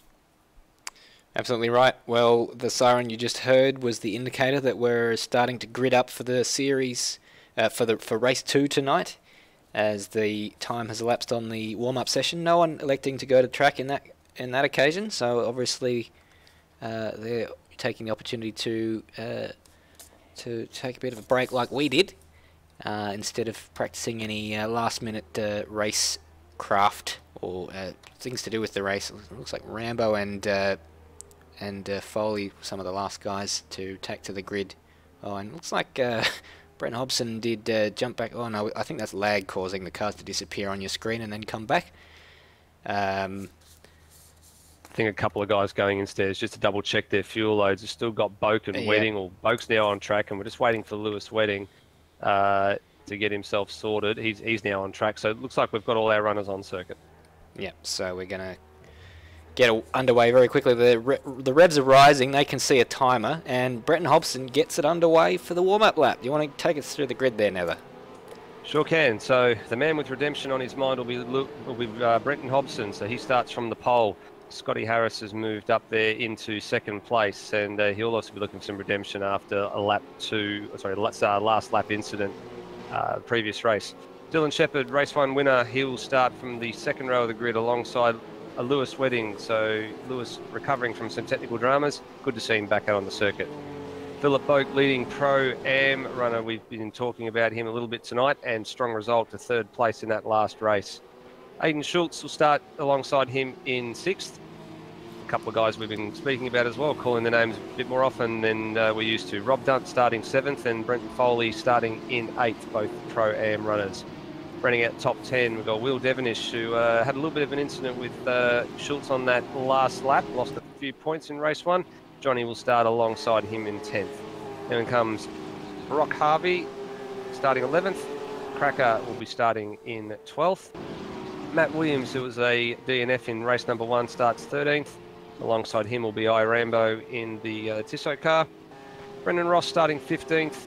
Alongside him, David Keane in the Matrix liveried Porsche that we like to look at. And nice Kino livery on the rear wing too, I just noticed. Luke starting 17th. Gary Neville 18th in the Verizon car. Topher in the other drive go-karting car 19th. Ryan Walsh 20th. And at the back of the grid is Andy. Got to say that David Keane livery is one of my favourites. We mentioned favourites in the previous round, but that one wasn't readily looked. And it looks like Aiden Schultz just having to reverse in his grid slot there. Hasn't quite lined it up properly. But I think we're all good. Yep, looks good. The revs are rising, and the lights are going on to get us started for race 2 here in Perth. And off they go. Brenton Hobson, there's a lot of wheel spin there. Into the middle there goes one of the Repsol colour of Johnny. But once again, he's going to lose 2 positions this time. Up the inside goes there goes, I'm forgetting the name right when it really counts, the blue car. And he's stayed ahead of Dylan Shepherd. The name I was looking for. Scotty Harris. Scotty Harris. And Lewis Wedding retains 4th place ahead of a huge gaggle of cars behind them. Philip Bogue ahead of Aiden Schultz. Yeah, there's a couple of guys just being a little bit untidy at the back of the grid. It looked like Luke ran a bit wide at turn number 1. Topher's gone off at turn number 3. So a little bit of argy-bargy back in the grid, but they managed to get themselves back on track and sort it out. And the first half of the field relatively clean, but a little bit untidy at the back. Scotty Harris will never forgive me for forgetting his name. He was certainly one to watch in the first race as Dylan Shepherd has a look down the inside of Brenton Hobson, and this is all music to the ears of Scotty Harris because it's allowed him to pull out an advantage of half a second, and got a few cars going wide at the final corner there. A little bit of a luck up there, but the top 3 at the moment, Brenton Hobson having more pressure applied to him than pressure being delivered by him. Yes, absolutely. Matt Williams making a nice move on the outside. I'm just trying to see who it was he's gotten past. He's gone past Rambo, so started 13th, but lost a position to Rambo and made a very nice move on the outside of turn number 1 and made it stick. So Matt Williams trying best to hold his own as this race number 2 starts. And just looking a bit back through the field, David Keane having a moment over the top of the hill as they head down toward the bowl. We've got a lot of the same guys there in the midfield at the top of the Pro-Am sort of region. The guys we were talking about in the first race, they're all up there figuring for fairly good positions at the top as all of a sudden Brenton Hobson is applying the pressure. I said it a lap ago, he was the one looking in his mirrors. Now he's left almost at will Dylan Shepherd behind, and has said, Scotty Harris, you're not having this one your own way, mate. I am here. And Dylan Shepherd's got the headlights off now. The other 2 lights ablaze. They are. We're looking down the field, and a couple of little battles as the guys that are recovering to the track from a few off-track excursions in the first 2 laps, eventually getting themselves sorted. But you're right, Hobson and Harris are doing their best to try and drop Shepherd here, and I think that's more Hobson applying the pressure and forcing Scotty Harris into outside of his comfort zone, probably I would say. He probably doesn't want to be seeing too much more of that drive go-karting Porsche behind him. But he's really, really close. Yeah, I dare say he's probably going to have a bit of an attack here into turn number 1 if he can keep it this close. I was going to say Hobson was almost close enough to have a bit of a look into the final corner. I thought he was going to, but he thought better of it. It's a long race. There's 4 laps. He feints to the inside, and I think he's actually forced Scotty Harris to make a little bit of a mistake there. And is there an opening to make a position up there? The answer is no. Incidentally, it appears Lewis Wedding, we're told, had a bit of a tardy getaway off the line, so that explains sort of the initial gap we saw between he and the top 3 guys, and it's a gap that he has sort of struggled to close in ever since, but he's probably more on pace with Boke than Shepherd given the qualifying times that we saw. But it's all closing up here as Hobson can't get the move done on Harris straight away. Shepherd is moving in, and while they battle each other, he's closing in. Yeah, he is, and they've dropped Lewis Wedding as well. So Wedding started 4th, currently is 4th. He just lost a bit of touch with those guys at the front. He just can't live with the pace at the moment. But unfortunately for Wedding behind him, he's got Boken, Schultz and Foley all angry behind him. And this is a bit of a train starting to form here. And Yep. Wagons Ho, this is going to be rather interesting if it stays in this sort of status. Wagons Ho indeed. We are absolutely loving this battle here as Johnny goes a little bit wide there ahead of, behind Rob Dunt, I should say. Lewis Wedding really, I think fourth is probably, barring any calamitous situation at the front of the field, all he can hope for is fourth. Because he's just dropping off the pace. What was the last lap? Of 56. Everyone, in fact, he was at 56. Everyone behind him, well, 4 or 5 cars behind him were in the 55s, and all the cars in front of him were in the 55s. So he is the cork in the champagne bottle right now. But sorry to cut you off, Stairs. Scotty Harris went ultra defensive into turn 7. It's not worked out for him. It hasn't worked out, and he's let both Hobson and Shepherd through, and Hobson was right under that rear wing and forced the mistake, and Harris went really defensive on the inside line. Ooh. And No grip on the inside. No grip on the inside, he just overcooked it, and he's now third, and he's now got Lewis. When are you applying the pressure? Harris has gone off. Harris has gone off. Oh no! Oh, doesn't want to go over that cliff. He'll lose. Oh no! Don't go to the cliff. Get the stamp it on the throttle, mate. He's got it. He's all right. He's down to 19th though, so that's desperately bad luck for him. We're going to catch a replay. He was under pressure from Lewis Wedding after that initial off, and that was exactly where Lewis Wedding lost it last time. Wedding would have been watching that thinking, I know exactly how that feels, son. And that is desperately bad luck for Scotty Harris. So redemption was on his mind, but redemption was not forthcoming, and that means that then there was 2.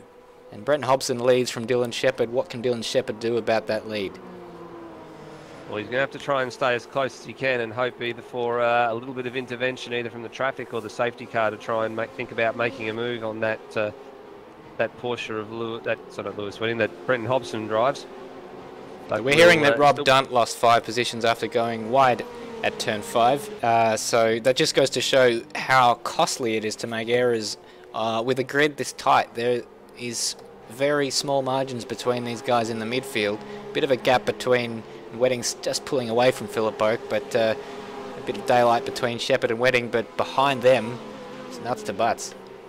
Absolutely, and Rob Dunt was in that train that we were talking about that was behind Lewis Wedding for a little bit as well, so having dropped out of that, it breaks them up a little bit, but a couple of the guys are still close together. Boki and Schultz are having a bit of a humdinger battle there behind Lewis Wedding, and one of them's going to make a bit of a move soon or later, I think, as well as Schultz has a bit of a look, but leaves it very late under brakes, but just couldn't get close enough. Here's a battle I'm interested in, 9th and 10th between Brock Harvey and Matt Williams, and both of them are on the back of Will Devonish, 2 of our dear leaders, dear leader number 1 and dear leader number 2, the incumbent Matt Williams, and he's saying to Brock Harvey, you're not going to have this one your own way. You know, you had a good top 5 finish in the first race, but lost touch there a bit, Matt. He did lose touch, as I said that. So let's rejoin this battle with Brenton Foley. It's a battle of 4. Look at that. I mean, we're sport for choice now. That we've got Philip Boak has got ahead. Was he behind? Has he made that position up on Aidan Schultz, or was he already behind him?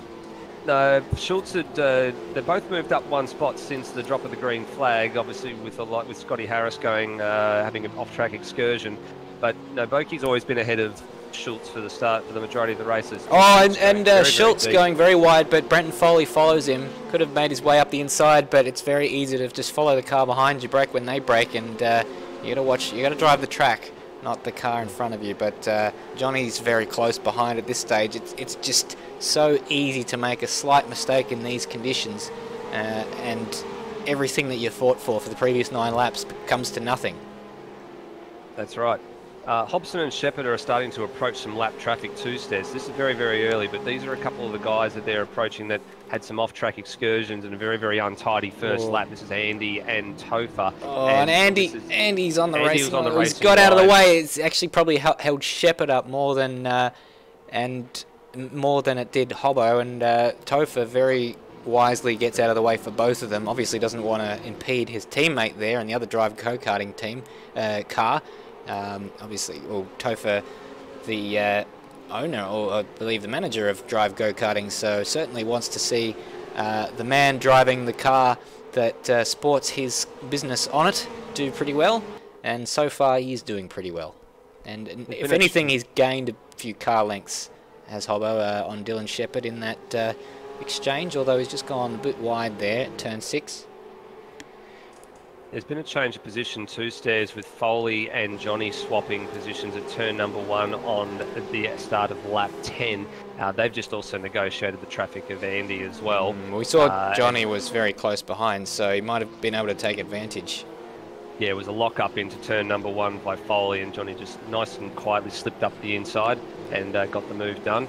And now Devonish and Harvey and Matt Williams and co all getting past the lap traffic, Andy. They're just catching him at the right time. He's just slowing down on the racing line. I don't know if they realise what he's doing there. He needs to get off the racing line. There's no point just slowing down. They're not going to be expecting that. And Andy doing his best impression of a mobile chicane. But anyway, Will Devonish has actually pulled out a little bit on Brock Harvey as I say that. He's locked up a little bit onto the only left-hand corner on the circuit, or the only one of significance. Turn 2 is as well. But turn 4, a much longer one, and the tyres are a little bit cold for that. Yeah. Shepherd and Hobson have dropped Lewis Wedding to the tune of about 6 seconds now. Hobson actually isn't pulling away in leaps and bounds from Dylan Shepherd, and we saw this in race number 1, where he was stretching it out, but he wasn't doing it at a vast rate of knots. So maybe Hobson's just probably thinking, I might just drive within myself here a little bit. I wouldn't be surprised. I think he will be probably trying to keep those tyres nice and healthy. If there isn't a late race safety car, I don't think we'll see him weaving too much. I mean, we talked about we actually talked to him after the race in Winton, and he mentioned how he didn't really bother heating his tyres in one of the safety car periods in Winton, and then he felt like a bit of a goose when he didn't have any grip with cold tyres at the end of the race. But I feel like if we get a safety car period here, you won't see him weaving too much, because I think he just doesn't want to take too much life out of those tyres, and right now I think he's got that same mindset. I completely agree with you, Stairs. There's a fine line as well to warming the tyres, or a bit of an art to warming the tyres. You don't want to take too much life out of them, but you just got to manage the temperatures and the pressures as best as you can, and after a couple of laps they will come up to the right temperatures they need to be, and it's just how fast they get there, whether it's 2 laps time or 3 laps time. You just got to be the judge of it, don't you? Having said that, he's just put in the fastest lap of the race, which is a 55.3, but I think he's able to pull out that sort of pace without taking too much out of the tyres, because he's not sliding the thing around. It's not behaving in a way that would lead you to think that he's taking a lot of life out of those tyres, but a 55.3 is a damn good lap time. It's well up on, it's well over a second faster than most of the guys racing on the circuit at the moment. Well, the recovering Scotty Harris is slowly starting to pick his way through the field, or through the back markers. He's just gotten past Brendan Ross for 15th place, but I take one look at the little placard on my screen here, and it shows him down 13 positions from where he started, and that's certainly not a screen that he'll be happy seeing at the end of this race.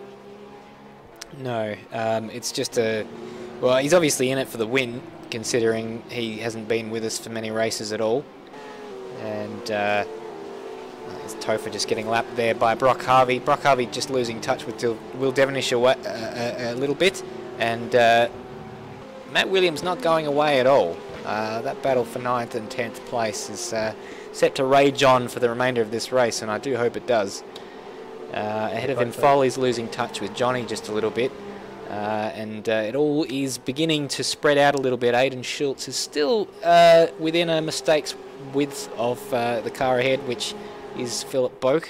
But Philip Boak just showing why he is. I mean, he's on target for another 2 Pro-Am class wins, and one would think that he's angling for a promotion very soon indeed. He's not letting Lewis Wedding go. I mean, this is a Pro-Am guy, and Lewis Wedding, who is firmly Pro-A, I don't think there's any doubt about that, is only just up the road. I think, if anything, he's catching him. Let's look at the previous lap times. We didn't get one from Wedding because he got a track card on the previous lap. And it sounds a bit strange, does Wedding's car. Let's see if we can pick up anything. Maybe just a server thing. But anyway, Wedding not being handed this one on a plate.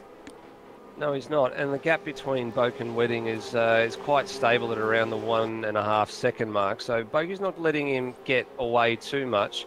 He's just quietly sitting there and hoping again that a little bit of attrition might fall his way, the guys in front. But I mean, even so, Phil Boak will still be happy with 4th place. It'll be a good haul of points for him. He'll still maintain his lead at the top of the Pro-Am Championship.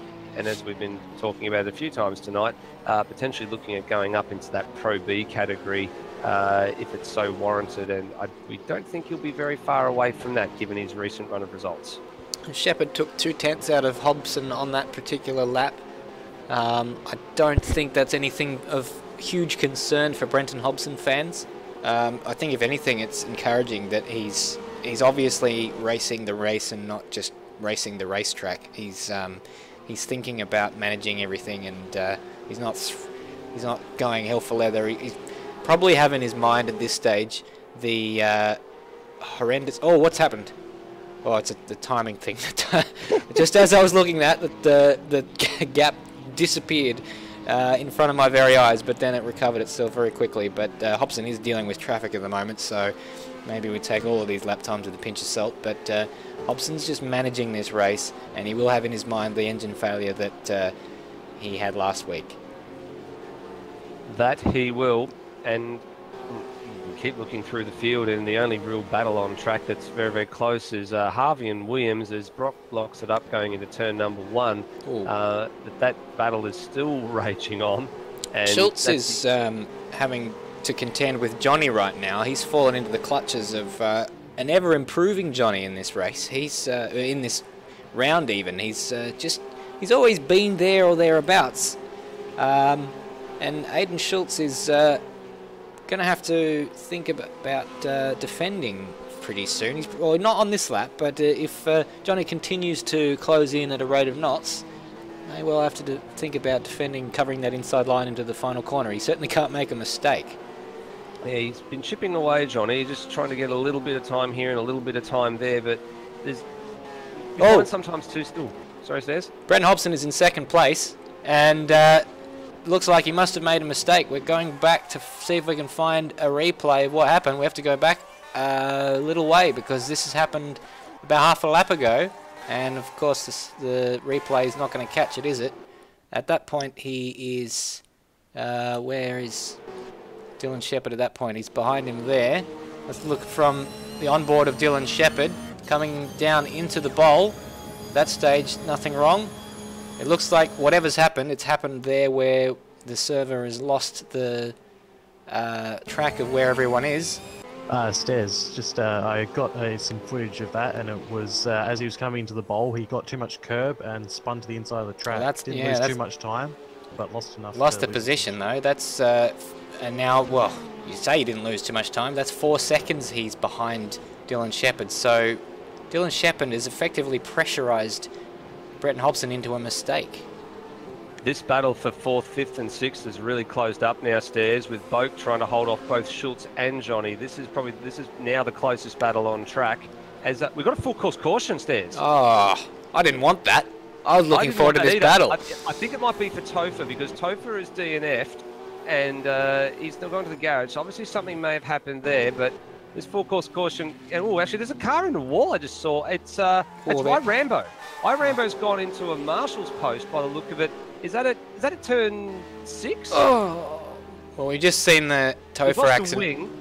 Topher lost both of his wheels or 2 of his 4 wheels in that accident. So Rambo is definitely out of that race. Looking at that, there's a wheel there, and yeah, that's turn 6. He's come. Well, that's off the same place 6. where Topher went off. So I wonder if that was related at all. We're going to go back and see the replay. The safety car is coming out as we speak. And it looks like he hit the stranded car of Topher. Oh, Topher just went to move forwards a little bit. And Rambo looks like he just clipped him. It's very difficult with this replay because you don't get a full idea of what cars are actually doing with a replay like that. But that's very bad luck for Rambo. It looks like he was just in the wrong place at the wrong time. So Certainly is. Gives Brenton Hobson another bite at the cherry. Gives him a free kick, doesn't it? It does give him a free kick because Dylan Shepherd, with 4 seconds in hand and only 5 laps to go, had that in hand. I'm not afraid to say. Lewis Wedding gets another. Doing his, I thought he was going in the pits for a minute. Dylan It was Shepherd, a bit strange, wasn't it? It was almost like he was Funny. faking. I don't know why you'd do that with 5 laps to go, but anyway. Neither do I. What's interesting for Dylan Shepherd here, Stairs, is I'm just having a look through the timing screens, and Gary Neville's being told to stay behind Shepherd, and Hobson being told to stay behind Neville. So there's actually a lap car in between those two. Might prove significant with a couple of laps to go. Hobson's got it all to do. So Neville is one of those triangular things at the shopping market, at the supermarket, where you divide your shopping from the guy behind you so that you don't pay for his rice. That's at Aldi. But anywhere. I mean, they have them at Coles as well. I mean, I go to the self-checkouts myself, but Dylan Shepherd was checking out himself at just a couple of laps ago before the safety car came out, and now he'll have to hope that the divider divides his shopping from Brenton Hobson's shopping to draw a very long bow, and he can get it home for the remaining. Well, it might only be 2 or 3 laps. This dash to the end of the race is a random amount of time that the safety car stays out for. I think somewhere between 2 and 3 laps, something like that, given what we saw in the first race. And I said it moments ago that Brenton Hobson, you might not see him weaving too much given what happened on the first safety car, and he's keeping that thing as straight as an arrow. He's not going to be spinning out under this safety car period. Well, Shepherd's certainly trying to keep some heat into those tyres as well as the safety car does another lap. My bet is, Stairs, we're probably going to get about 3 laps worth of green flag running here. And we were talking about earlier that Hobson may just be driving within himself before he ceded first place to Dylan Shepherd. So now we're going to see what sort of tyres Hobson's got under him, if he can keep his tyre condition well and use it up. We've got 3 laps, I reckon, to use it up and try and recover that first place for the win. And Lewis Wedding will be looking to make up positions as well, so I don't think Brenton Hobson's going to have it his own way. He may have to drive in his mirrors as much as he's obviously faster than the guys behind him, given the pace we saw at the beginning of this race. But I don't know, I just don't see them letting him go, and there's going to be a hungry fight beyond. I mean, it'll be very difficult to know what to look at, that fight for the podium, with Philip Boak only 4th behind Lewis Wedding, or the battle for the lead. Obviously, if the battle for the lead's on, we look at that, but I think the battle for the minor positions will be just as tasty. Yeah, I think we might have to split some duties on this, Stairs, and keep an eye on what goes on at the front end, because Boak was having an absolute handful with Schultz and Johnny behind him, and we were robbed of what the finish to that battle before the safety car came out. It's coming in. Say, that safety car's going in. Lights are out, my friend, and we're going to get a restart. So now Dylan Shepherd controls the field. You've got to make sure he doesn't make the same mistake Brenton Hobson does and goes too slowly. Neville does, but as again, exactly right. He's got Neville, the pick in between the supermarket divider, and he's going to. Oh my God! Johnny's got it back in the. He's got a. Oh no! And that's Rob Dunt, probably the man who caused that, and that's really, really bad luck there. Boakie's gone off, I think, as well. 2 Stairs gone deep at turn number 1. We've got another safety car almost immediately, and we're going to finish under safety car. So this is probably going to be the finishing order. So that is very disappointing. We were so looking forward to that, and we got a little bit of server lag just to compound the issue. Let's try and see if we can find a replay of the onboard. Let's go back. Well, who maybe I can see what happens there. It looks like there's a check up there. Foley into the back of Johnny, and it looks like I don't know if you can blame.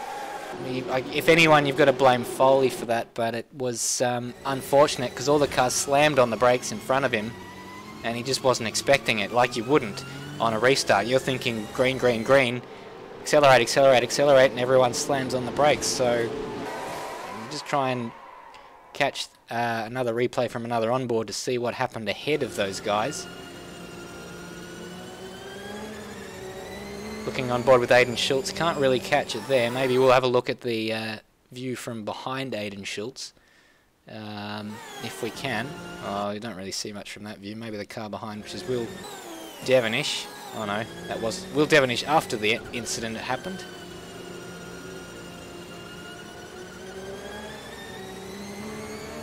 Well, as you said, Stairs, this is going to now finish under safety car, and there's a man out there, Rob Dunt, who has received a stop-go penalty, so he's going to have that added to his race time at the end of this race. And Philip Boak has actually retired from this race. He went deep at turn number 1 on that restart for some reason or another.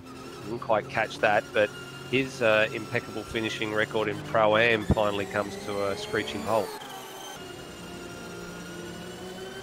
It's a very disappointing way to end the night's proceedings as we try and capture from everyone's on board. I'm still having difficulty figuring out how this happened, because it seems like Aiden Schultz was the man who had the checkup initially behind behind Philip Boak. Look at Philip Boak's on board to see whether he checked up unduly. Nothing. It looks like he was just late on the start. I think he missed the green. And everyone else behind him didn't, and unfortunately for them, they didn't have time because they were so close behind him to jump out of the way, and it's sort of resulted in this very disappointing finish for everyone. And as much as Rob Dund is down there in 12th and actually last place given the lapped runners, Johnny's still recovering from, imagine he may have. Well, he's got a lot of damage there. It's not turning at all. So that looks like, if it's not already, going to become a very soon retirement to this race. So an anticlimactic finish to this race, in which we're going to see Dylan Shepherd take victory from Brenton Hobson, and Lewis Wedding with one of the strangest podiums I think he's ever had.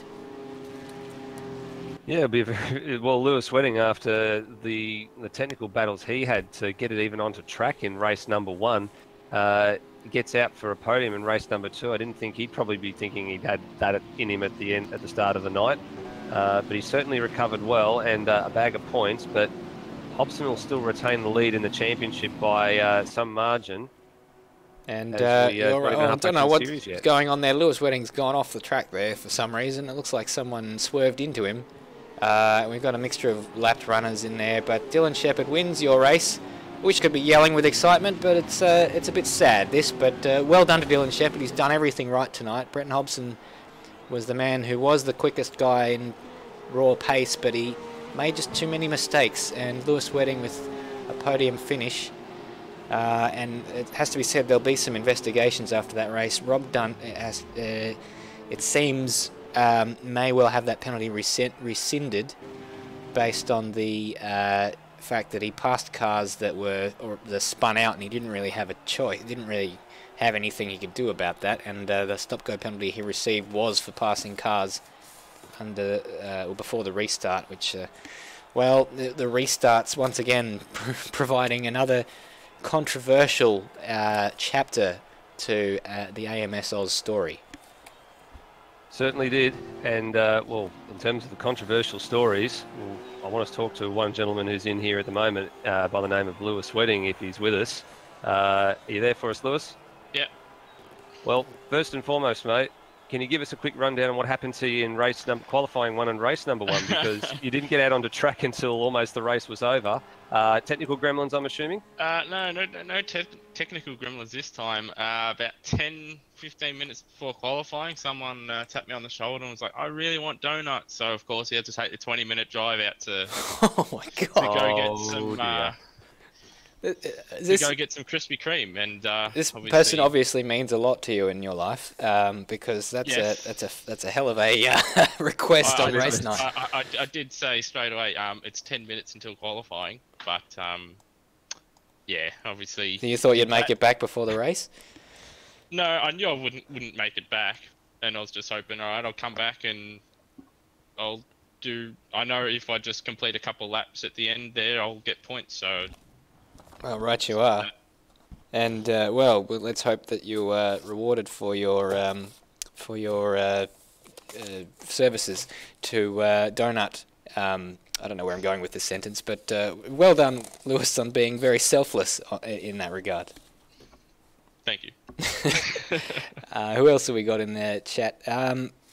We've got Dylan Shepherd, our race winner for race 1 and for race 2. And Dylan, can you hear us there, mate? Yeah.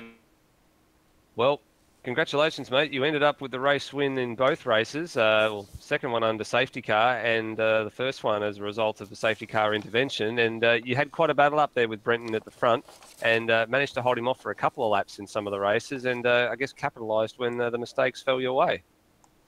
Yeah, I guess you could say I pulled off a Stephen Bradbury tonight. Yeah, kind of had luck go my way, I think. Yeah, unfortunately. Oh, we just lost Dylan Shepherd there for a second there. I'd give you a bit more credit than that, though, mate. It looks like you pressured Hobbo into a mistake in that second race. I'm not too sure. The gap was still about 1.1, 1.2 seconds, I think. Our tyres were going off so bad, but like me and him both ran wide in turn, see both of our cars getting loose. So going into that back one, I think we came up to some lap traffic, and I backed out pretty early. I just decided to get it home safe, and yeah, I think Brendan might have just been pushing it a little bit too hard or something. I'm not too sure. It's not really his characteristic to make a mistake like that. He's normally the one making me make them mistakes. So yeah, won our tables a turn for once, but yeah, just luck tonight, and yeah, just really good racing. I think to see that many green laps really hurt the tyres on this car. We normally don't get that many green laps, so it was good fun. What were you thinking on that before that second restart? I mean, we were expecting a fantastic run to the finish, but unfortunately we had that second safety car just before the end of that race that meant that we finished under yellows. But you had that lapped runner in between you and Gary Neville. Were you feeling pretty confident in your ability to hold him off with having that extra car in between you and Hobbo? Oh, not really. I know Hobbo is one to, he'll never give up. He was always going to push me. So I just made sure I got the start right without getting a penalty. And I had a flat spotted tyre from about 10 laps to go. So managing that. And I was on the 6 incident limit as well. So I couldn't take another track limit as well. So I was literally just trying to nurse it home. So yeah, I'm actually even luckier that second caution came out, because I think Hobbo would have definitely had me at the end of the night. Very interesting. Speaking of Hobson, hopefully he's got his audio issues sorted. Can you hear us, Trying to talk to him all night. We have. I can. Sorry, guys. I've had a few dramas. Windows 10 update killed everything. So that's all the talk, isn't it? It has been the rage this week, problem. Hasn't it? Yeah, it has. Yeah. So even my first recording from tonight didn't work because I didn't have any audio set up in OBS. So everything's gone wrong. But I'm good now. I can hear you guys. You probably won't be too disappointed that you won't be able to make a video of that first race, because it was another one that where you've sort of discovered another feature of AMS in terms of ways to hurt. Yeah, I didn't want to say those words, Nether, but I didn't want to make him feel any worse about that than he already does. Well, I figure there can't be too many other ways left that I could do it at this point. I've tried pretty much everything. I'm really confused with that with the black flag in the first race. I hadn't moved yet. I was just still cruising along at whatever speed I was doing and got a black flag for accelerating too early. I have no idea why, but anyway. Right. Well, so that threw me for a loop. I was sort of the red mist descended after that, so it was all eyes forward, and then did just most unusual of mistakes for me at the end of the race, crashing under caution of all things. So I've tried everything at this point. Yeah, were you trying to warm your tyres on that one, Brenton, or was it just you just got on a curb, or what happened? How'd you lose it? Well, I was just trying to figure out if we had any more green flag laps left, so I was doing maths and forgot that I had a break. Oh no! So it wasn't a spin; it was a neglect. You were neglected one of the pedals at turn 1. Yes, yeah. At some point, my brain stopped working on that one, and I just didn't realise how fast I was going at the end of the straight, cruising along at caution speed, but I didn't realise quite how fast I was going. Third gear, and before I realised it was too late. And the grass over there is actually quite slippery, as I found out, because I never thought for a second I'd make the wall, but I did. So that was quite interesting as well, learning all sorts of things. Well, it's been a track that's thrown up a lot of surprises for us. You've had the pace to have 3 wins on this circuit in the last 2 weeks, but it's obviously something that causes these kinds of things to happen. The second race, once again, it looked like you were kind of managing the tyres. Sort of the gap wasn't... Dylan wasn't letting you get away, but it was... we thought you had it in hand, and then the curb got you at turn 6, I believe it was. Yeah, full credit to Dylan. I kind of thought that I might have had, based off the distance behind him that I was in the first race after a pit stop or a drive-through. I was only about 7 seconds from the lead at the end of that race. So I thought, well, I've clearly got the speed to win this and win it quite easily. Maybe Dylan was cruising in the first one or something, but I didn't expect him to hang on. And I wasn't really just cruising. I was pushing fairly hard in that second race, but I'm not entirely sure what happened. I think the tyre just went off and I lost the rears down into that corner, which I haven't done once for the last 2 weeks. But it just went on. By the time I knew it was happening, it was too late. I was gone. And, full credit to Dylan. He did a better job than I did. Well, absolutely right. At least you've got that second place. So once more, it's an effort of consolidation. You'll get a handful of points for the first race, but certainly not as many as you probably would have liked. But it means that, who's your closest rival in that? Well, Will Devonish, what did he do? He wasn't quite as far up, so once more, it's a different guy who challenges you every week. We saw Dane Warren last week, and I think we've had Corey Ott give you a run for your money and Lewis Wedding before that, so it's working in your favour that it seems to be a different person every round. Yeah, championship-wise, that does help, obviously. And, I think at this point I'd have to do something mighty stupid on my own part to not win the championship. I've got a massive lead, although I'm trying my hardest to find ways to lose that too, I think. But it does help that there's different people. But, yeah, I'll tell you what, I'm getting sick of looking at different rear wings every week beating me. I'm ready to win one of these. So I think next week we're going to come out full all guns blazing and just see if we can't pick up a win. Well, look out next week not next week, but next round in 2 weeks' time in Phillip Island for that one. Thank you for your comments, Brenton Hobson. Speaking of Brock Harvey, your first race there, that was a good one. We mentioned it in the break that you had a pretty good finish in I think it was 5th place and parted the seas, as we said. How did you see the second race? That was good too. I wish I was as fast as Brenton. I think we all wish we were as fast as Brenton. No, that was good. That was a really, really good battle between Devonish and Williams and myself for pretty much all of that. I was doing everything I could just to keep up with Will. He had the pace on me, and I kind of cooked the front tyres a little bit. And then as we came through some lap traffic, I had to be a little bit more cautious because my tyres were really hurting. That allowed Scruff to catch up, and he and I had a nice little race there. And I was a bit worried with 3 laps to go on the safety car because I think he had better rubber than I did. Breathe a sigh of relief then when that second... Yeah, I was happy to see the second one come out, personally. We weren't. But it was yo-yoing a lot, the gap, so it sort of felt like maybe you'd catch up to Will a bit and then Scruff would come back towards you and you'd fall back off of Will a bit. Is that sort of how you saw it? Yeah, for sure. It was really funny. Will and I have completely different lines around this place, and there's a couple of times where I've gone, well, he's run really wide there, so I could just dive up the inside, because I generally, at most tracks, I run the inside line, and he was just on the power, and he's pulling away from me because I wasn't on the power yet. So it was fun. It was a really good race. It was really nice and clean. I think we touched each other once. All 3 of us actually didn't touch each other once, so that's why we raced. That was really good, and I think it was second in class for me, so first and second in class for the night is pretty rewarding after the start of the series that we had. Fantastic. And we've got Scruff there, but it looks like he's muted. Scruff, are you with us? I am. How did you enjoy that race? Yeah. Tyres were flat spotted to absolute buggery about 5 laps in. Not surprised.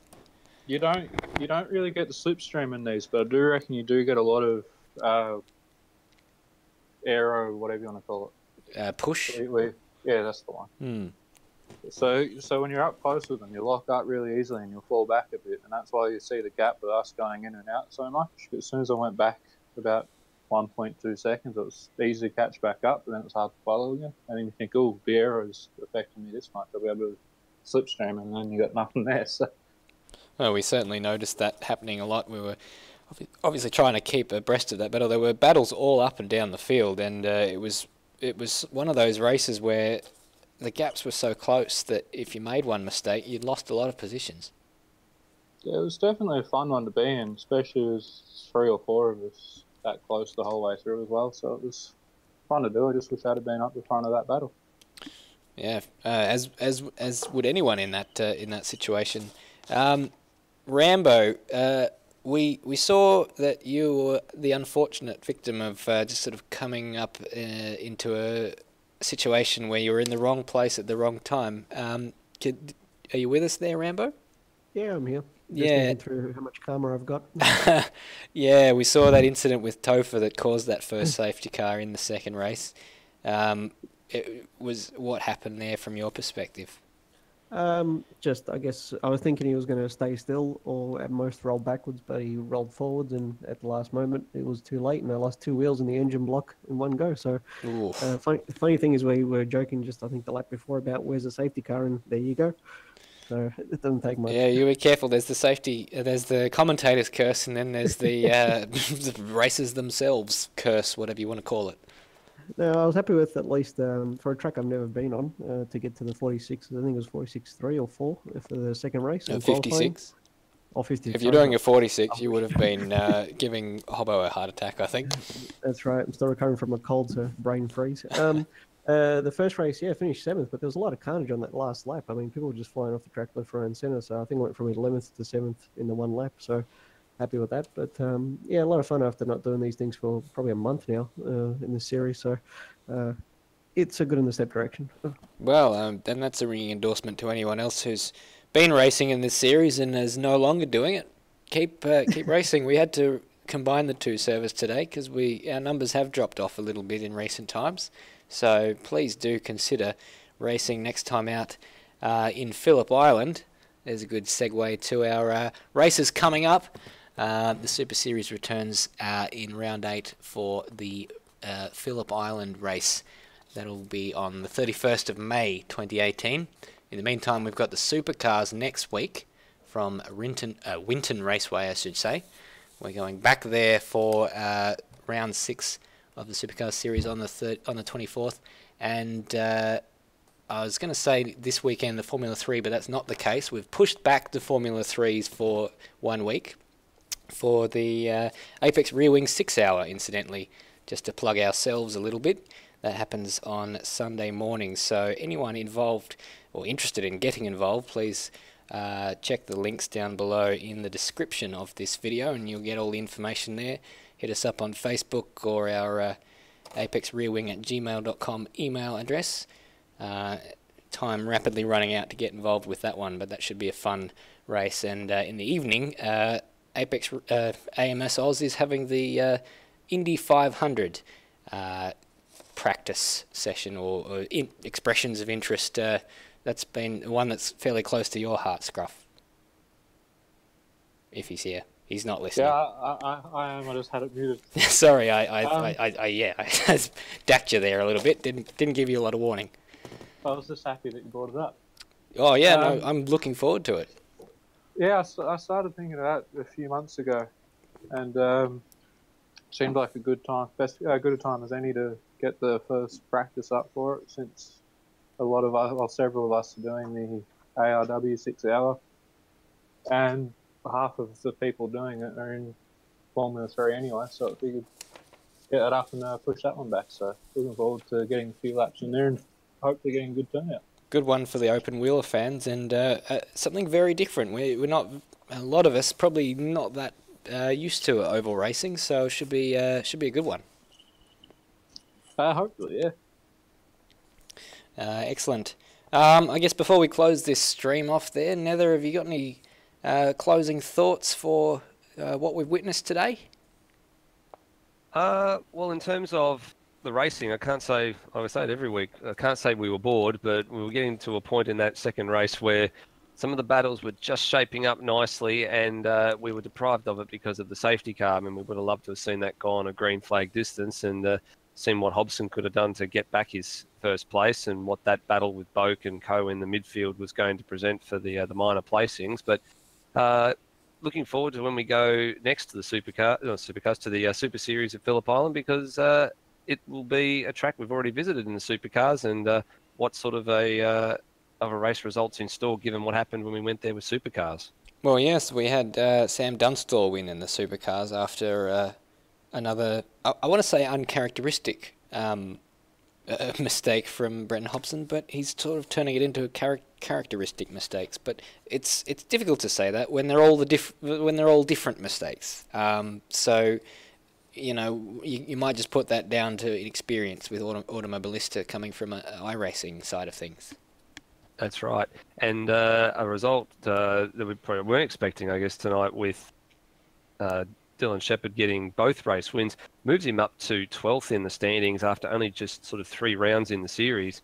And he'll probably be getting a lot further up the grid if he can keep those results up and surpass some of those guys that have been well entrenched in the results table for quite some time. Indeed. Well, we hope to see him back and that we get a nice run, that everyone up the top there gets a nice race for the top position in the next round in Phillip Island. Very, very different circuit to this one. But for the meantime, this has been round 7 of the Automobilista Australia Super Series, brought to you by Short Shift Podcast and Apex Rear Wing. Once again, I've been Stairs. My partner in commentary has been Nether. Bagsy in the pit lane. Thank you very much indeed for watching, and bye for now.